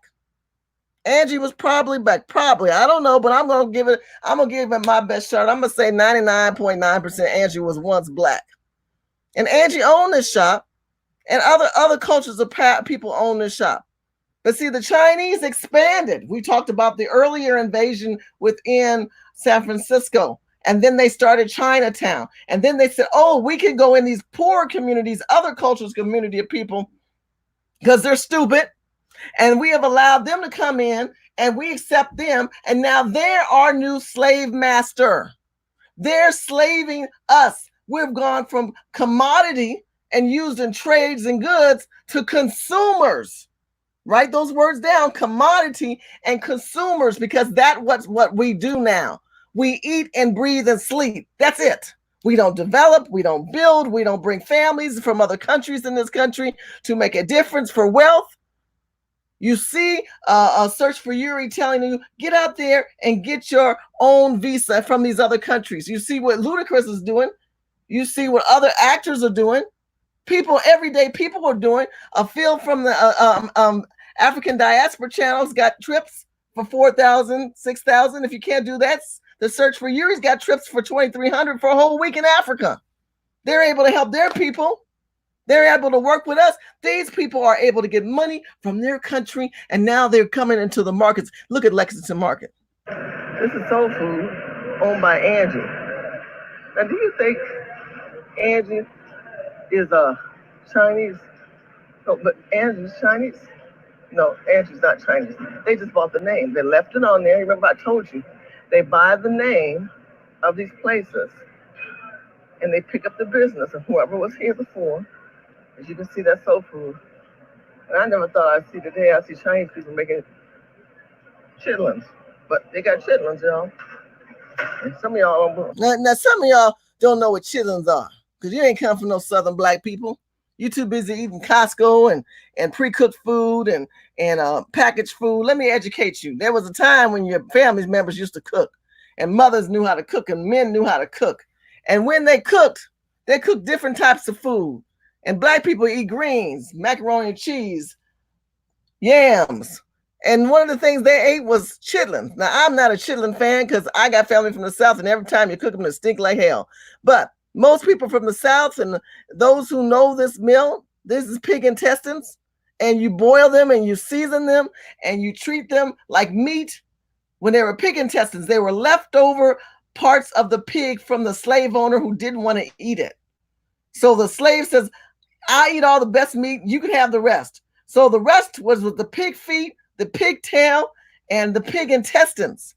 That's what the slave owner gave you. That's what he said. He said, look, nigga, I need the other parts of the pig. I need the pork chops. I need the bacon. I need certain parts of the pork loins. I need the certain areas. But the rest of that stuff, you can have them feet. You can have them nostrils. We eat pig legs. But what this is, chitlins are pig intestines. The intestines in the body, and they squeeze everything else out. I know it sounds gross, but I'm just telling you what you do. You clean them, you wash them, you season them like if they're meat. Ain't nothing but fat and skin. And then you call them chitlins, and people eat them like meat. But that's a black culture. Chinese people don't eat this. But guess what? They came here, and they're now taking the person that was a commodity, good trades and service, and they said, if you got cash and you got EB5 visas, if you got EBT cards, which are nothing but program credit cards given by the federal government of replacing you from being an entrepreneur person, but to be dependent upon the system, you too can eat this food. But who's selling it? Chinese people. You know, they ain't got this in California. Ain't nobody selling chitlins. How's your chitlins? Are they good? Yeah, good. You eat chitlins? How long you been eating chitlins? Huh? 40 years. 4 years. 40 years. He said he's been eating chitlins for 44 years. Somebody put the thumbs up. Y'all know that's a lie. Put thumbs up saying this man is lying.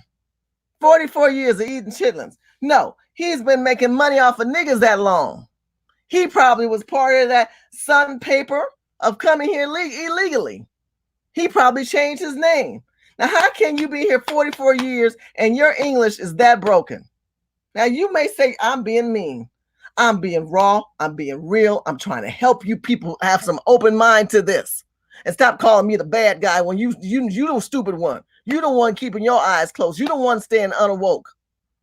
If you would wake up and understand the disposition of empowerment of visas and government programs and open doors for other countries of people in your community, and now you are treated more like the animal, you're treated more as the slave to their systems.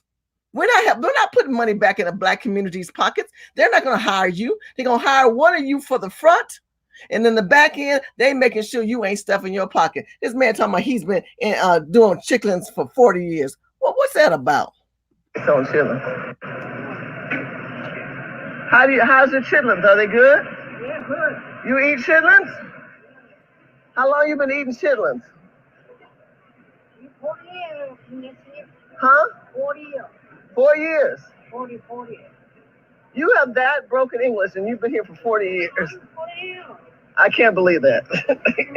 You've been here 40 years and you speak that broken of English. 40 years. Oh, this has been here for 40 years.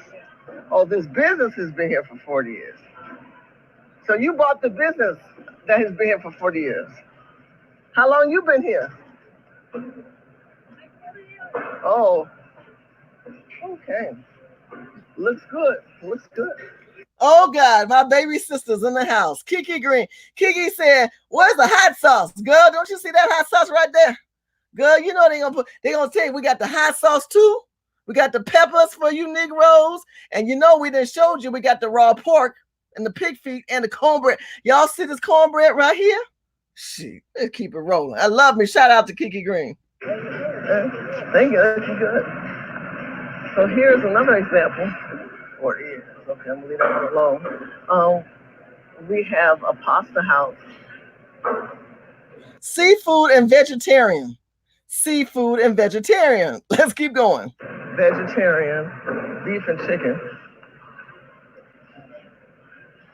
So you can see some of this. I mean, the food looks good, right? Looks good. Looks really good. They've got foreigners on that one too. Okay, downtown market. No, I'm not downtown market. I am in Baltimore at Lexington Market in Baltimore. And my video is about the disposition of government and how other cultures of people come into Black communities, cook our food, learn our cooking techniques, and then we can't even cook our own. Now look, that sign said bread pudding and rice pudding. Anybody know any Chinese people cooking bread pudding and rice pudding in your community? Is that part of their culture? I didn't know you had a fun young, and then for dessert, we got some bread pudding and some greens for y'all. No, these people are only about making money. You are now the person who is used as commodity. You're buying from them. Why? Why? Because government brought them in and we don't even have the right to, we can't get loans for school. We get loans for school, but you won't give us a loan to start our own business, Mr. Government. Why is that wealth gap in place that we can't even do OPM, other people's money? We can't open up LLCs and S corporations. And if we knew how to do that, where do we get our resources? Because these people are now being able to give resources within their own communities. They have their own banks and their own markets and their own underground hard money loans. And if they lose the properties, like Mr. Research said earlier, they'll give it back to each other. If they sell this business, they're going to sell to another Chinese person. Angie sold this to a Chinese person, and that Chinese person is going to keep it within the Chinese community. They're not going to change and share that wealth.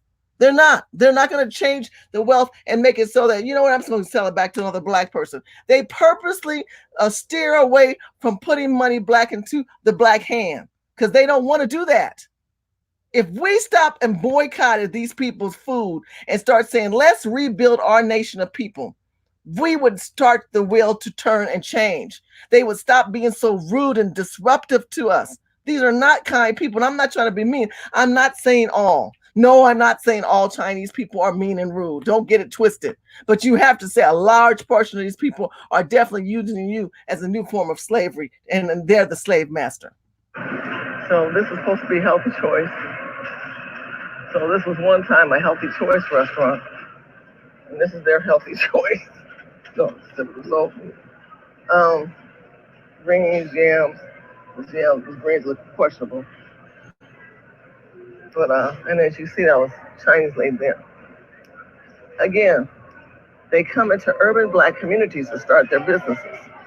Here I am in Baltimore, 67% African American in this community, but yet you have all these other people, Asian and Latinos, that are given an opportunity to acquire the business, and we are nothing but consumers and commoditized goods.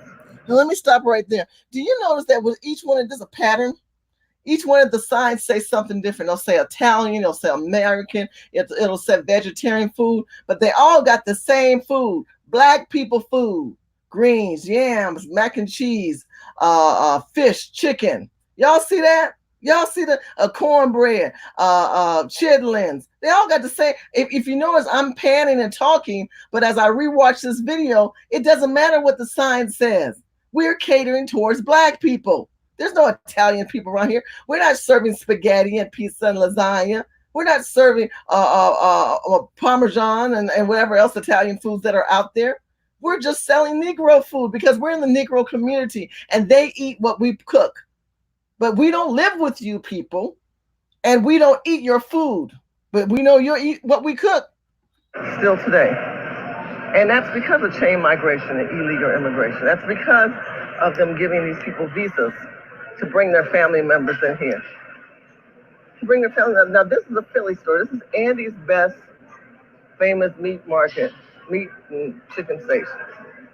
But what I want you to pay attention is people behind the counter as I talk about the food.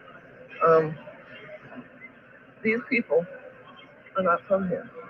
And they have very, very, very broken English. Now this one looks like this could have been a Greek. See, this looks Greek, right? This is Greek pita. But look who's running it. You got the Chinese people cooking the Greek food. This was a Greek place. You can see? You see that? Greek. Do you see the patterns of what I'm trying to help you understand? This is Lexington Market. This was a Greek business. Now, you know how Greek has lamb, yogurt, they have the pita bread. Many of you guys understand how Greek food is. They ain't serving that. They're serving that and soul food done by Chinese people. The Greeks have left. There's no Greek people here. There's no Italians here. There's no people doing sub sandwiches and Jewish people here. All those people are gone. There's no soul food people here. It used to be a culture.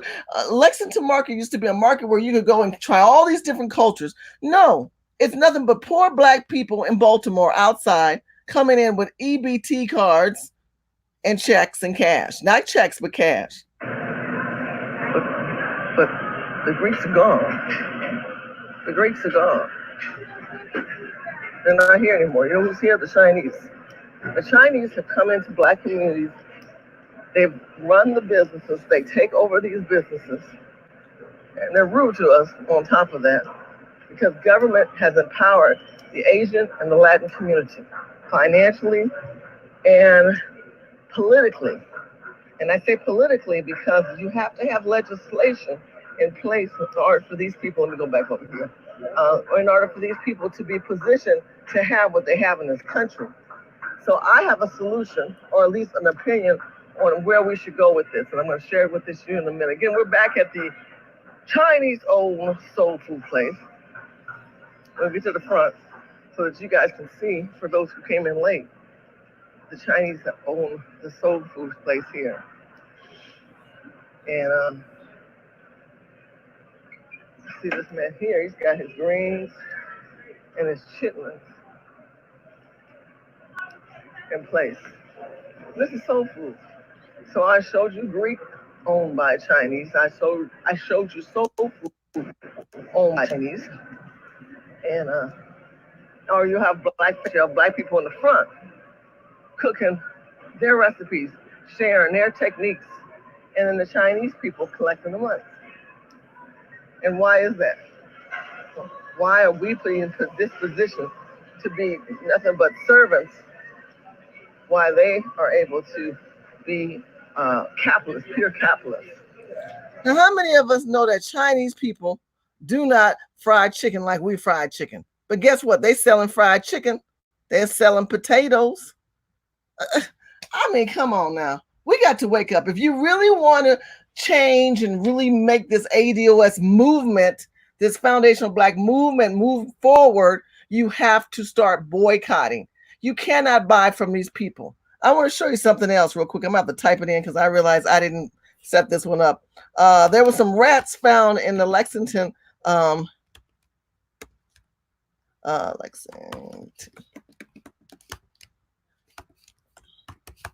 There were rats found in Lexington Market. Please be aware of what you're about to see. Is this market that we just watching? This could have happened to any shop inside Lexington Market. That rat just happened to choose Buttercup Bakery, a business that's been around for 45 years. Let's go to that video that first surfaced on social media. This cell phone video was captured by Milton Mitchell. It shows the rat inside one of the display stands. The general manager tells me a worker may have left the door open. A spokesperson from Lexington Market says this is an unfortunate situation. She also says a pest control company services the entire marketplace twice a week. A cleaning service came out today for this incident. The health department was also here and will be back tomorrow to determine if Buttercup Bakery can reopen.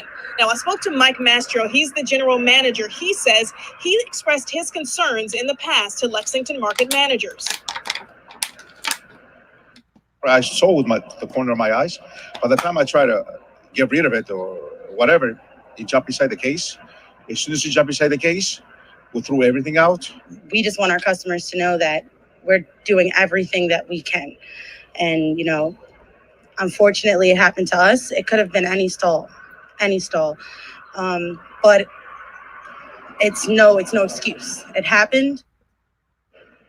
Now, the general manager, Mike Mastro, tells me that he's seen rats running around Lexington Market, and it's something that he's let managers know about. And, he says that the health of his customers, of course, are first, and he's hoping that this situation does not impact any future business. Reporting live tonight, Karen Campbell, WBAL TV 11 News.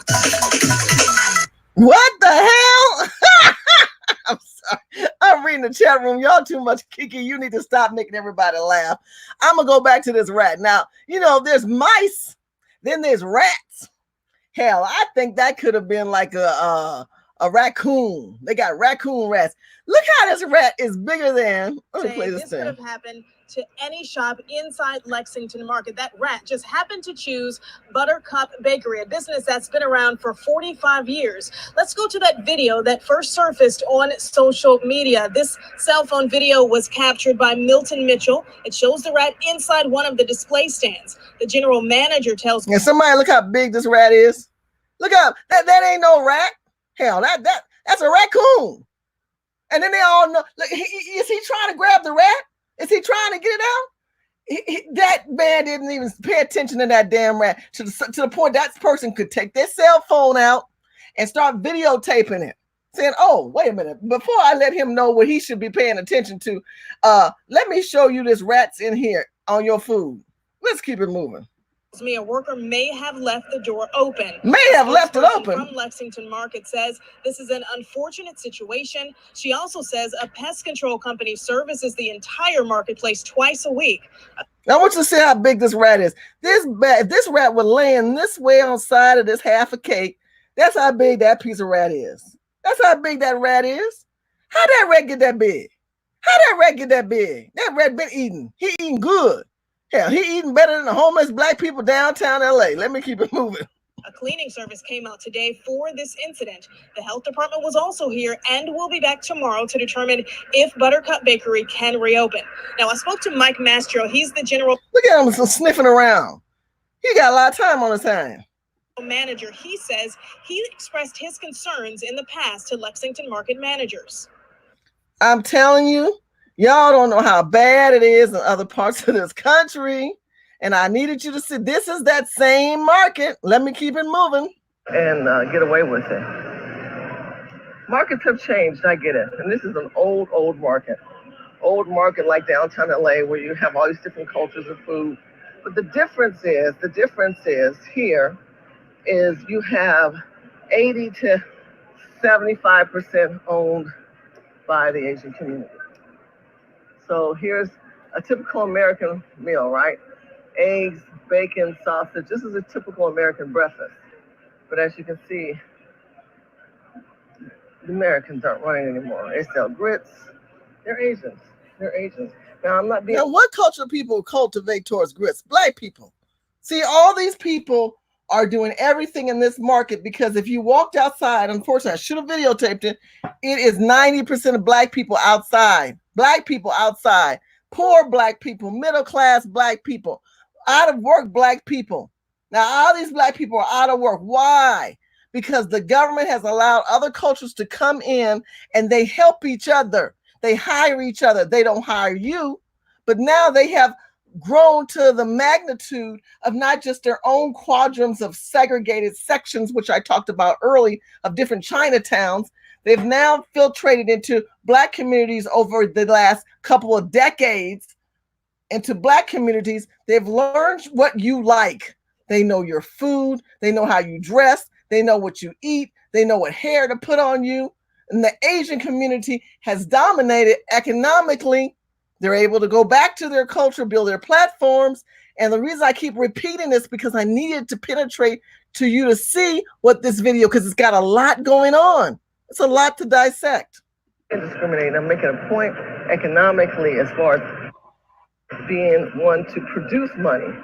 Because in order to fix a nation of people, they should be able to have the right to sell and own businesses. But how can you do that or even think you can leverage up when the government and even banks like Wells Fargo, who gave $125 billion to the Hispanic community, when banks won't even give us money, but they will give them money and let them leverage up. I'm going to show you one more over here and I'm going to make my conclusion. Okay, we talked about banks. Let's go off track again. When we talk about Wells Fargo, excuse me, I'm gonna type this in so you guys can see this. This is Wells Fargo. I think this was 2005 Wells Fargo. It was $125 billion.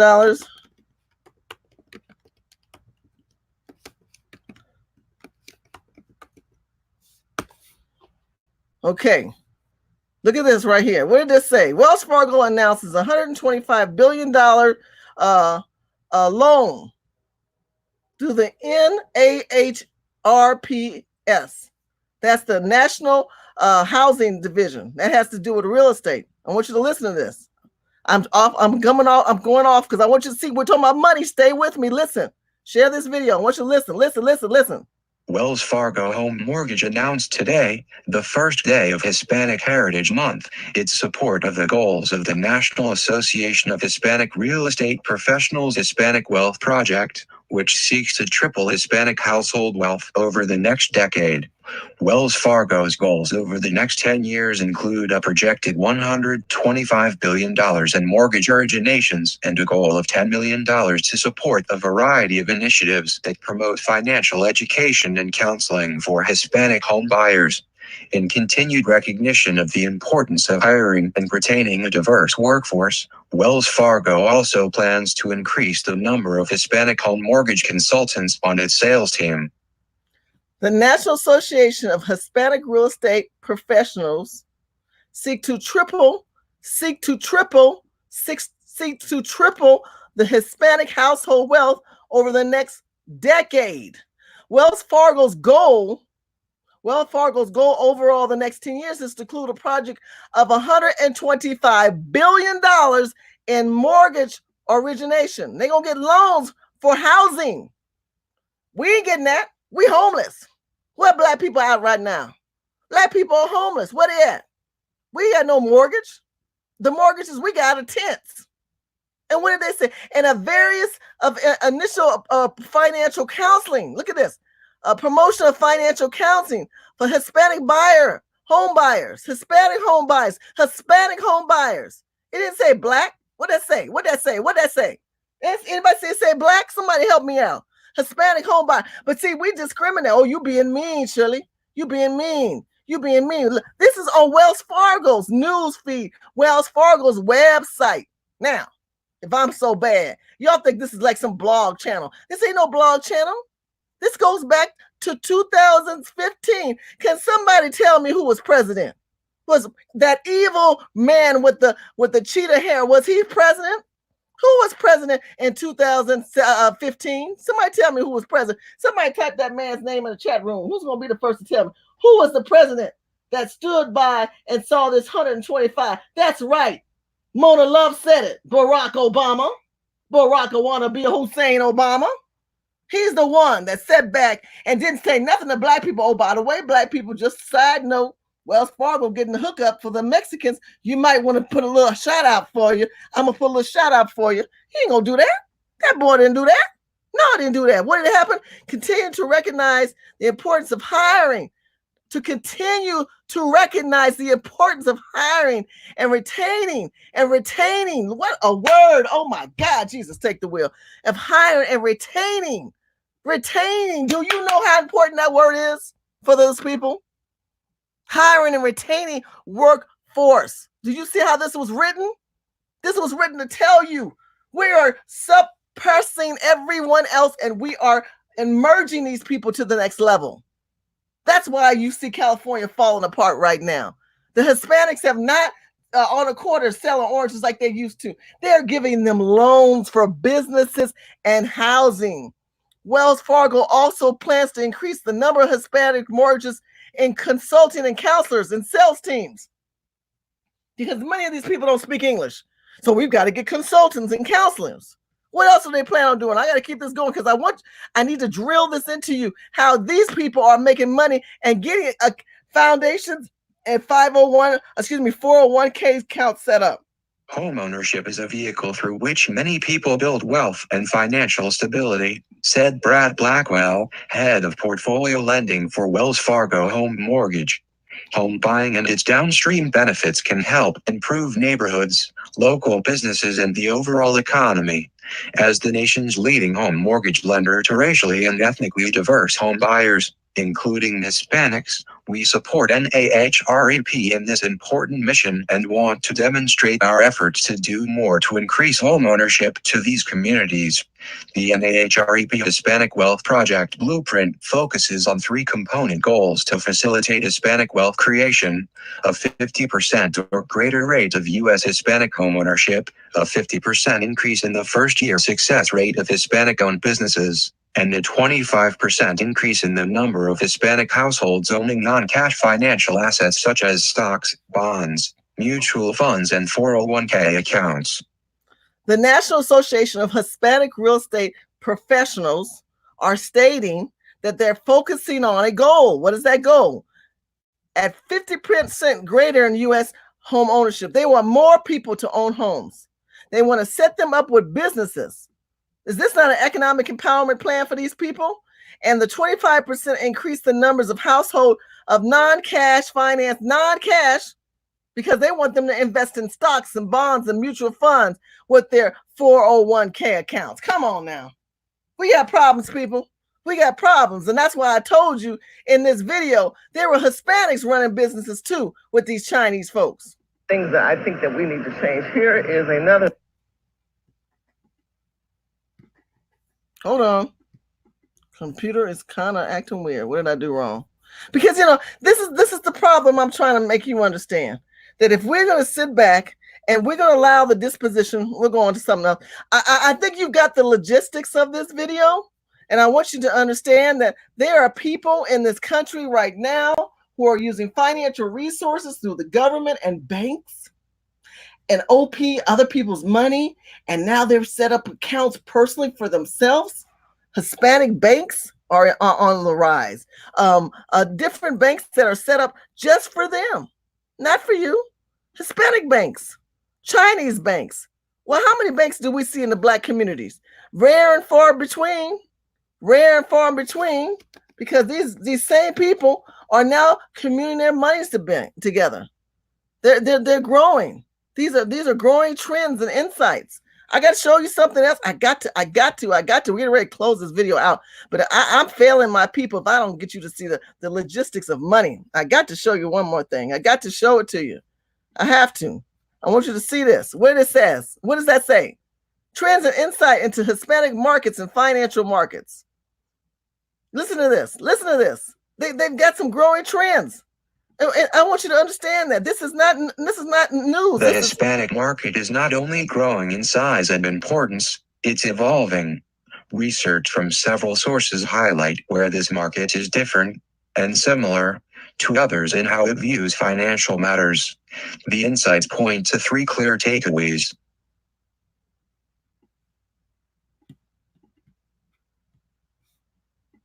It is no secret that the fast-growing Hispanic American market represents a golden opportunity for financial marketers.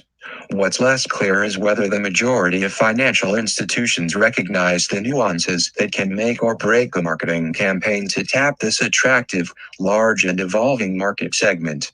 While most marketers today know the facts and figures about U.S. Hispanic population growth, few in the financial sector have recognized the financial viability of this consumer, says Univision's Roberto Ruiz. The number of Hispanic households earning $100,000 or more is up 313% since 2001, he observes. New research from Bank of America offers useful data relating to financial habits and aspirations of Hispanic Americans. The insights can assist banks and credit unions not only in deciding what products are a good fit, but how to more effectively shape their marketing creative. Bank of America. The other one was what? Wells Fargo. Look what they're doing. These people are conspiring against us. Wealth holders in this country. We got money in these banks. Ain't some of you Negroes watching this right now, and white people watching, or whatever nationality you are? Do you realize that they are giving money specifically to certain cultures, taking your interests? They're taking your money, and they give Bank of America and Wells Fargo, they put them first. Hispanic first, not black first. Bovas data confirms that Hispanics' financial attitudes tend to skew more conservative than those of the typical American consumer. For example, 53% of Hispanic Americans say they track their expenses every month, compared with 48% of non-Hispanics. 31% of Hispanic Americans plan and stick to their budget every month, compared with 24% of non-Hispanics. Now, who are the non-Hispanics? They're talking about black people. The non-Hispanics. But see, I want you to understand something. The reason why they're promoting the conservative Hispanic is because blacks are not considered conservative. We're considered liberal and socialist.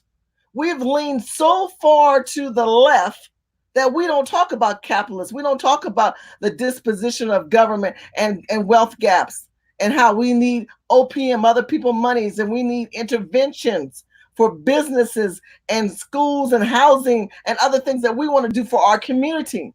They rather keep us entrapped. How do they keep us entrapped, Shirley? Well, they keep you entrapped by having all these different loan programs and giving you personal bad credit cards. You get credit cards early so that your credit go bad, having you dependent upon credit card. And you know, ain't nobody talking about credit cards. This is straight out money that they are giving up because they want to grow a nation of people. Now, I want to show you something. I put this in and I clicked on this. This is February. Let me make this big so that you can see that. This is February 2019. This is a year ago. This is just a year ago. This is what you want to know. The top 10 mobile banks. Hispanic. Look at this, Hispanic. Improve your financial marketing to the Hispanic community.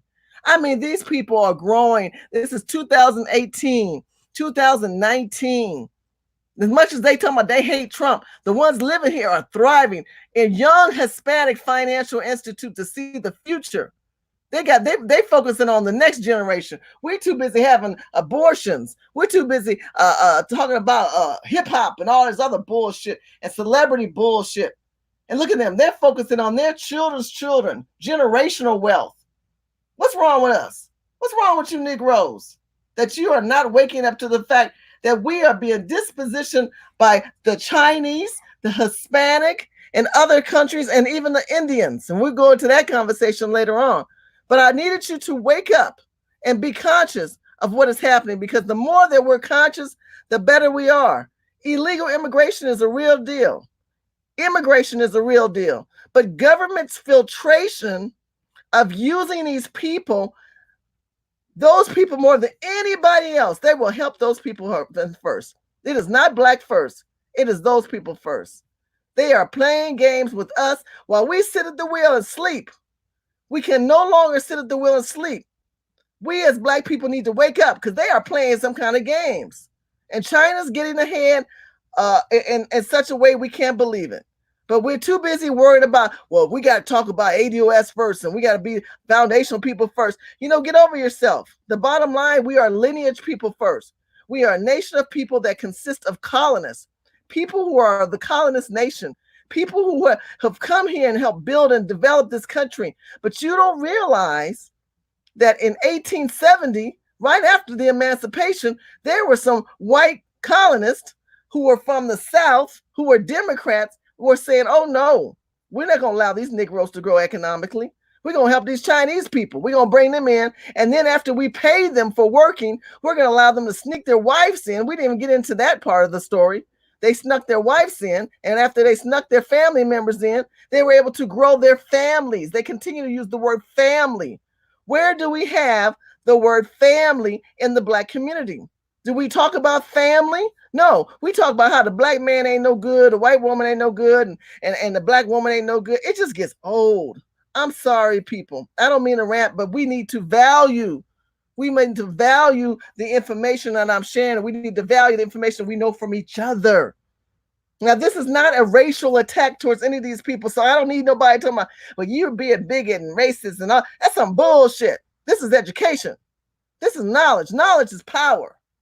And the more you realize that, you need to hold your head up. And at any time some Mexican comes to you or some Chinese person come to you, you refer back to this video and you say, well, you were blessed because in 1870, and you talking about the Sun paper, and you tell them, I wonder if you're here legally. They're going to say, what do you mean? How do we know that your grandparent wasn't one that came here and used some illegal person's name? How do we know that you didn't do that? How do we know that? We don't. We just assume that they're here legally. We just assume that they did the right thing. But guess what? They didn't. They didn't do the right thing. And now we have a president in office, President Trump, who's got these programs talking about urban revitalizations and this and that. But we need to have our own agenda. We need to start putting our own agenda. We cannot sit back and expect government to fix us, because guess what? They're not going to do it. The Chinese didn't. The Chinese didn't. I want to leave you with one more thought, because it's really important for me. And then I'm going to close this video for those who didn't see this video earlier. This video says it all, and it's only 2 minutes.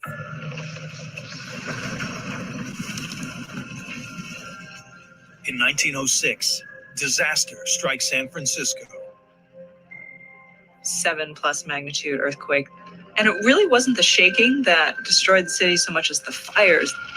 This inferno just consumes the city and consumes Chinatown. Reconstruction begins almost immediately. But the plans don't include a new Chinatown. Officials want to permanently resettle up to 20,000 Chinese residents outside of San Francisco. Okay, now I got to go back on one thing to let you know something. Let me stop this right here. I need you to wake up to something. And what I need you to wake up is the fact that the Chinese people already had a plan of action. Okay? They knew that they were in trouble, because when Black Wall Street took place, we didn't have nothing to go towards, but they did. They did. They had a place to go to. And because of that, they needed money and they went back to their country. That's why I'm making you watch this video one more time. That's why I want you to see that. Because the more you understand that these people are positioned because they had somewhere to go. Where do we go? Where do we go? And consumes Chinatown. Reconstruction begins almost immediately. But the plans don't include a new Chinatown. Officials want to permanently resettle up to 20,000 Chinese residents outside of San Francisco, in Oakland. So I have an excerpt from the Oakland Herald from 9 days after the earthquakes. They have settled themselves in large colonies throughout the residence parts of the city, bringing with them their vices and their filth. I read it and I still get kind of tense. It's so rabidly racist, and it's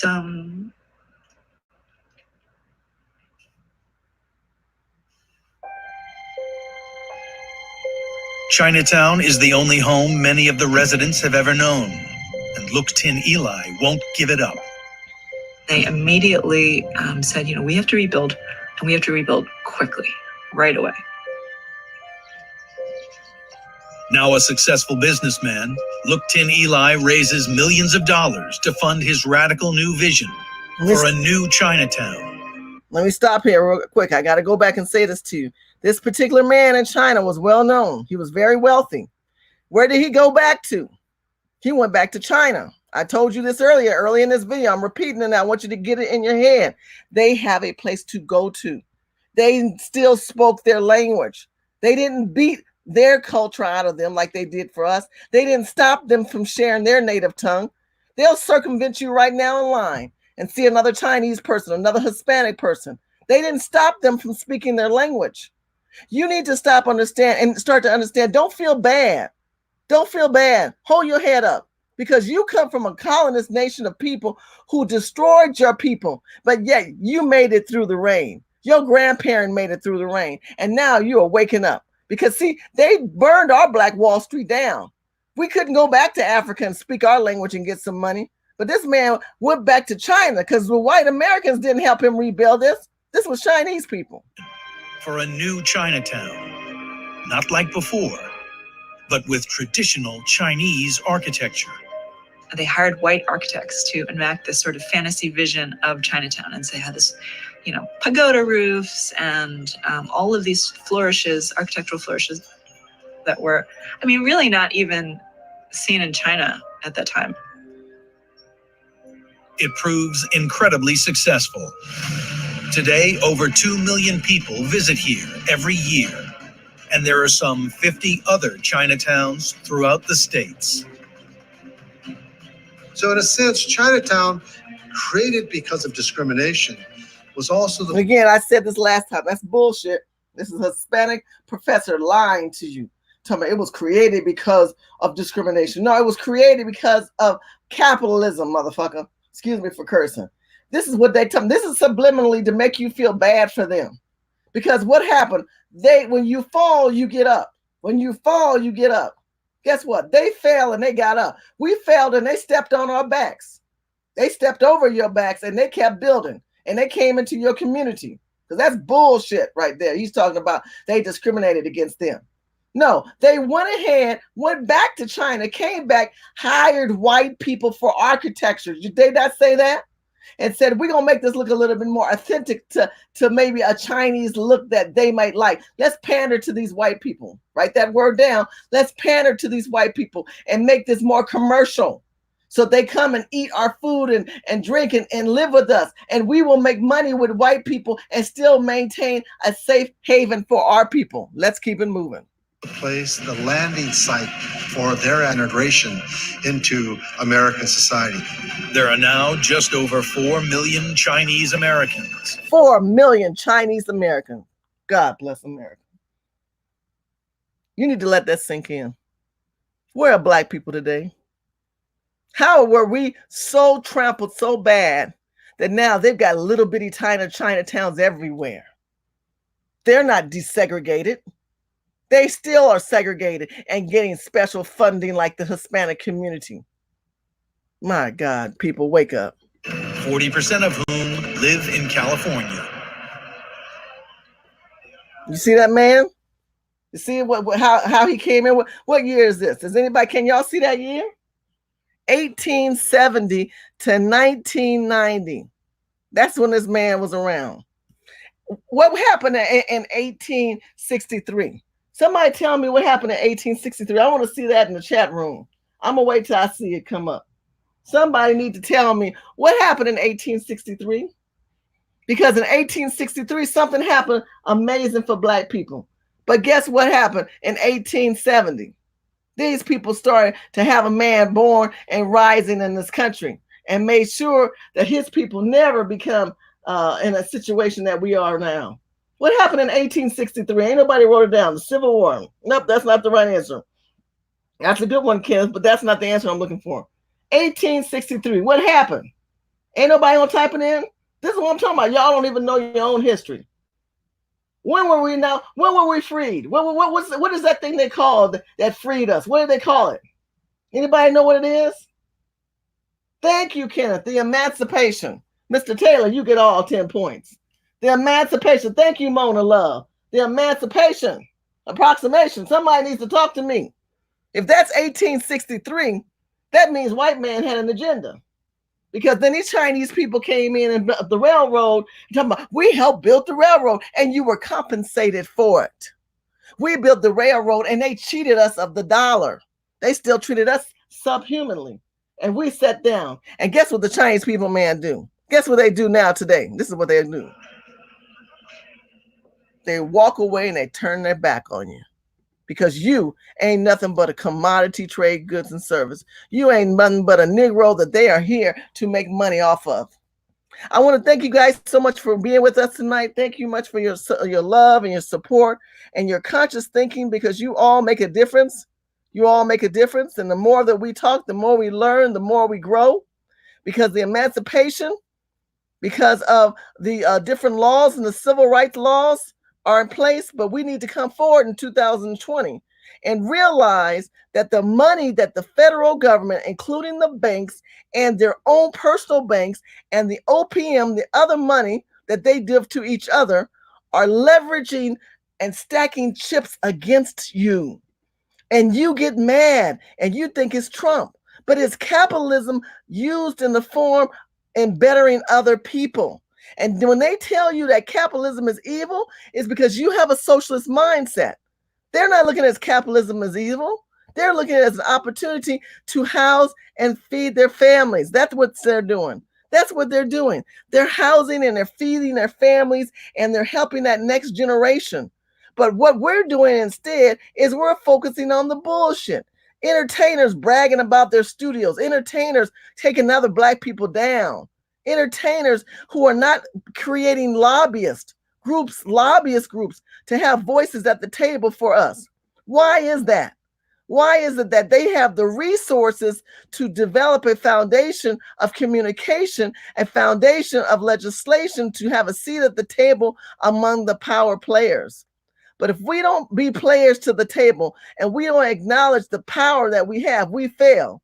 Yes, we've seen these rats in Baltimore and these markets and how all these other cultures have come in there and, oh my God, are they making money? And oh my God, we sit back and we don't do nothing. You think they got all them rats out that building? I saw somebody in here, I'm trying to find when they said, oh, Shirley, I don't even eat there. And I live in Baltimore. So how many of those kind of Baltimore places do we have? And how do you know you're really eating chicken? Because right now there's a major disease where they're stopping these Chinese people from coming in. But don't get it twisted. The Chinese people here are protesting against the American government and paying these politicians and making calls saying, open up those borders and let them in here. And where are they coming? To the state of California. California is going to be used as a template against the federal government, and you are going to be the sacrificial lambs.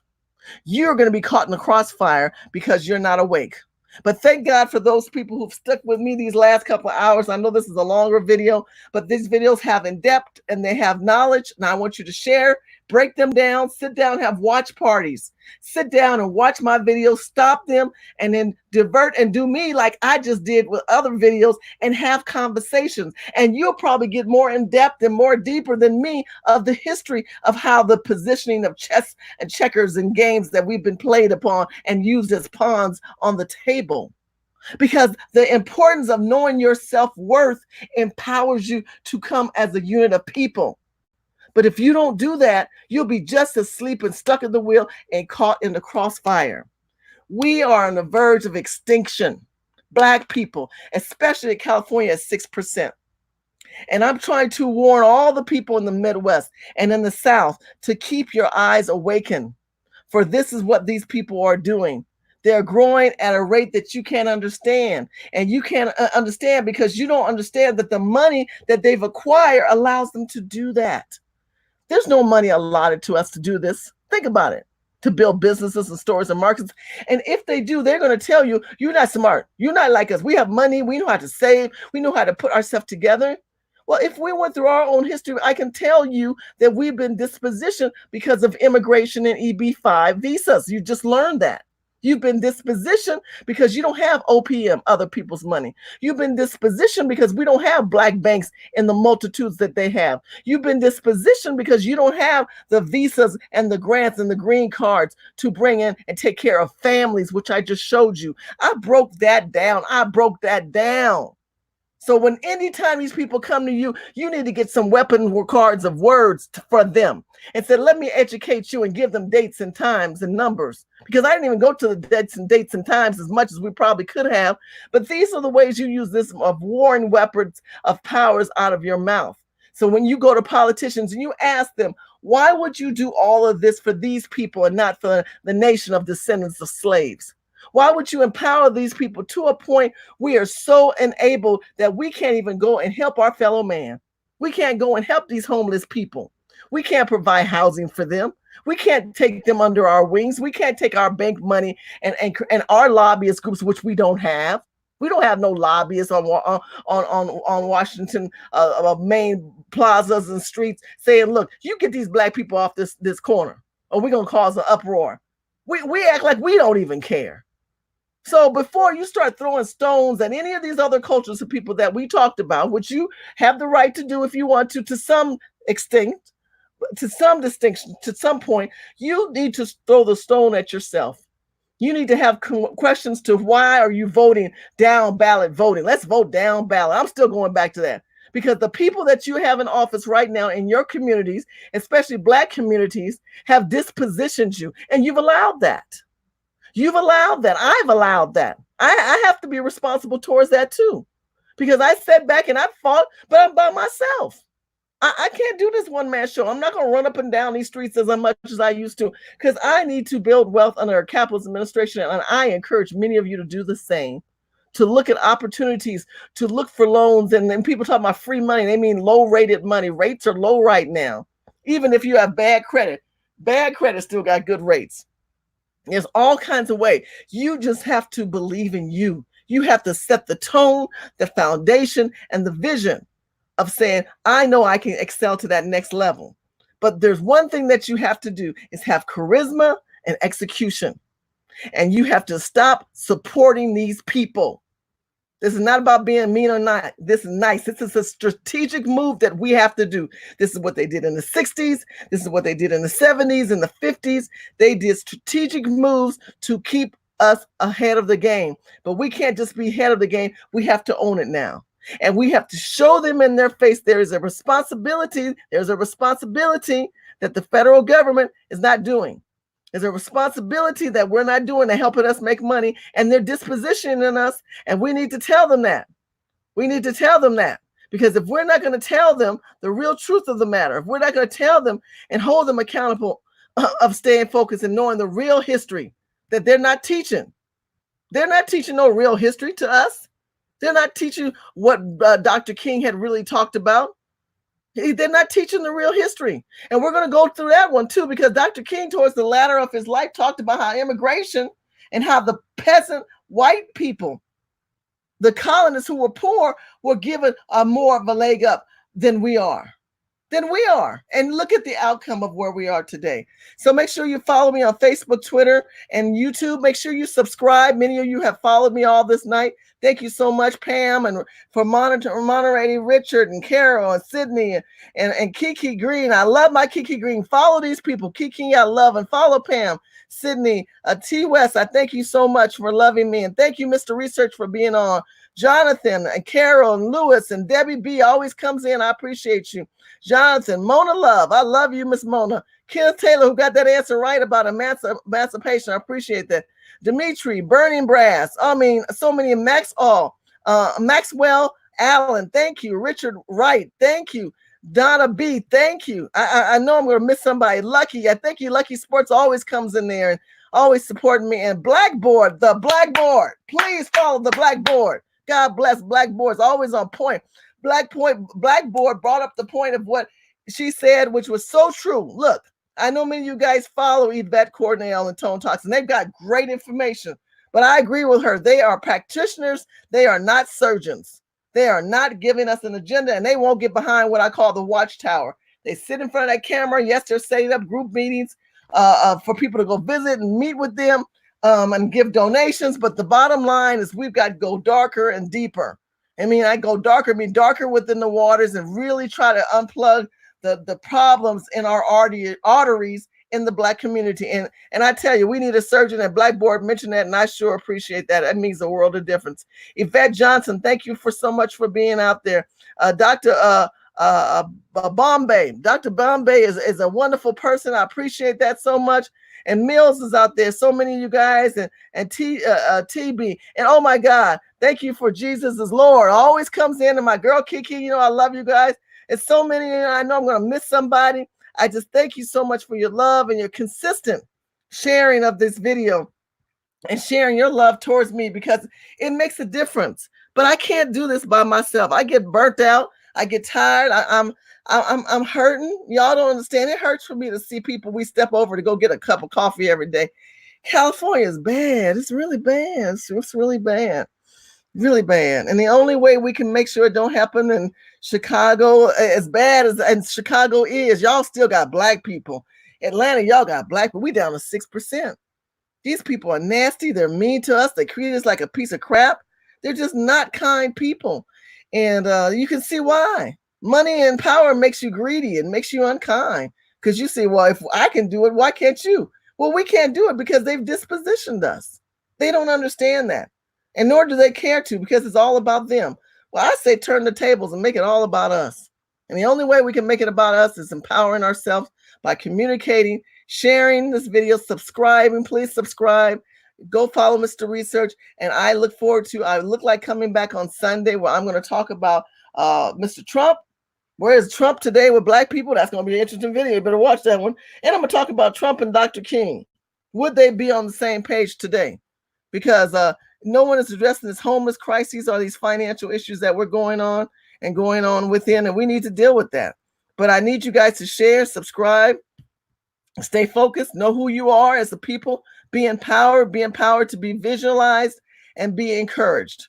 And I want to encourage you, those two things I told you, charisma and execution. I love you, my people. Good night.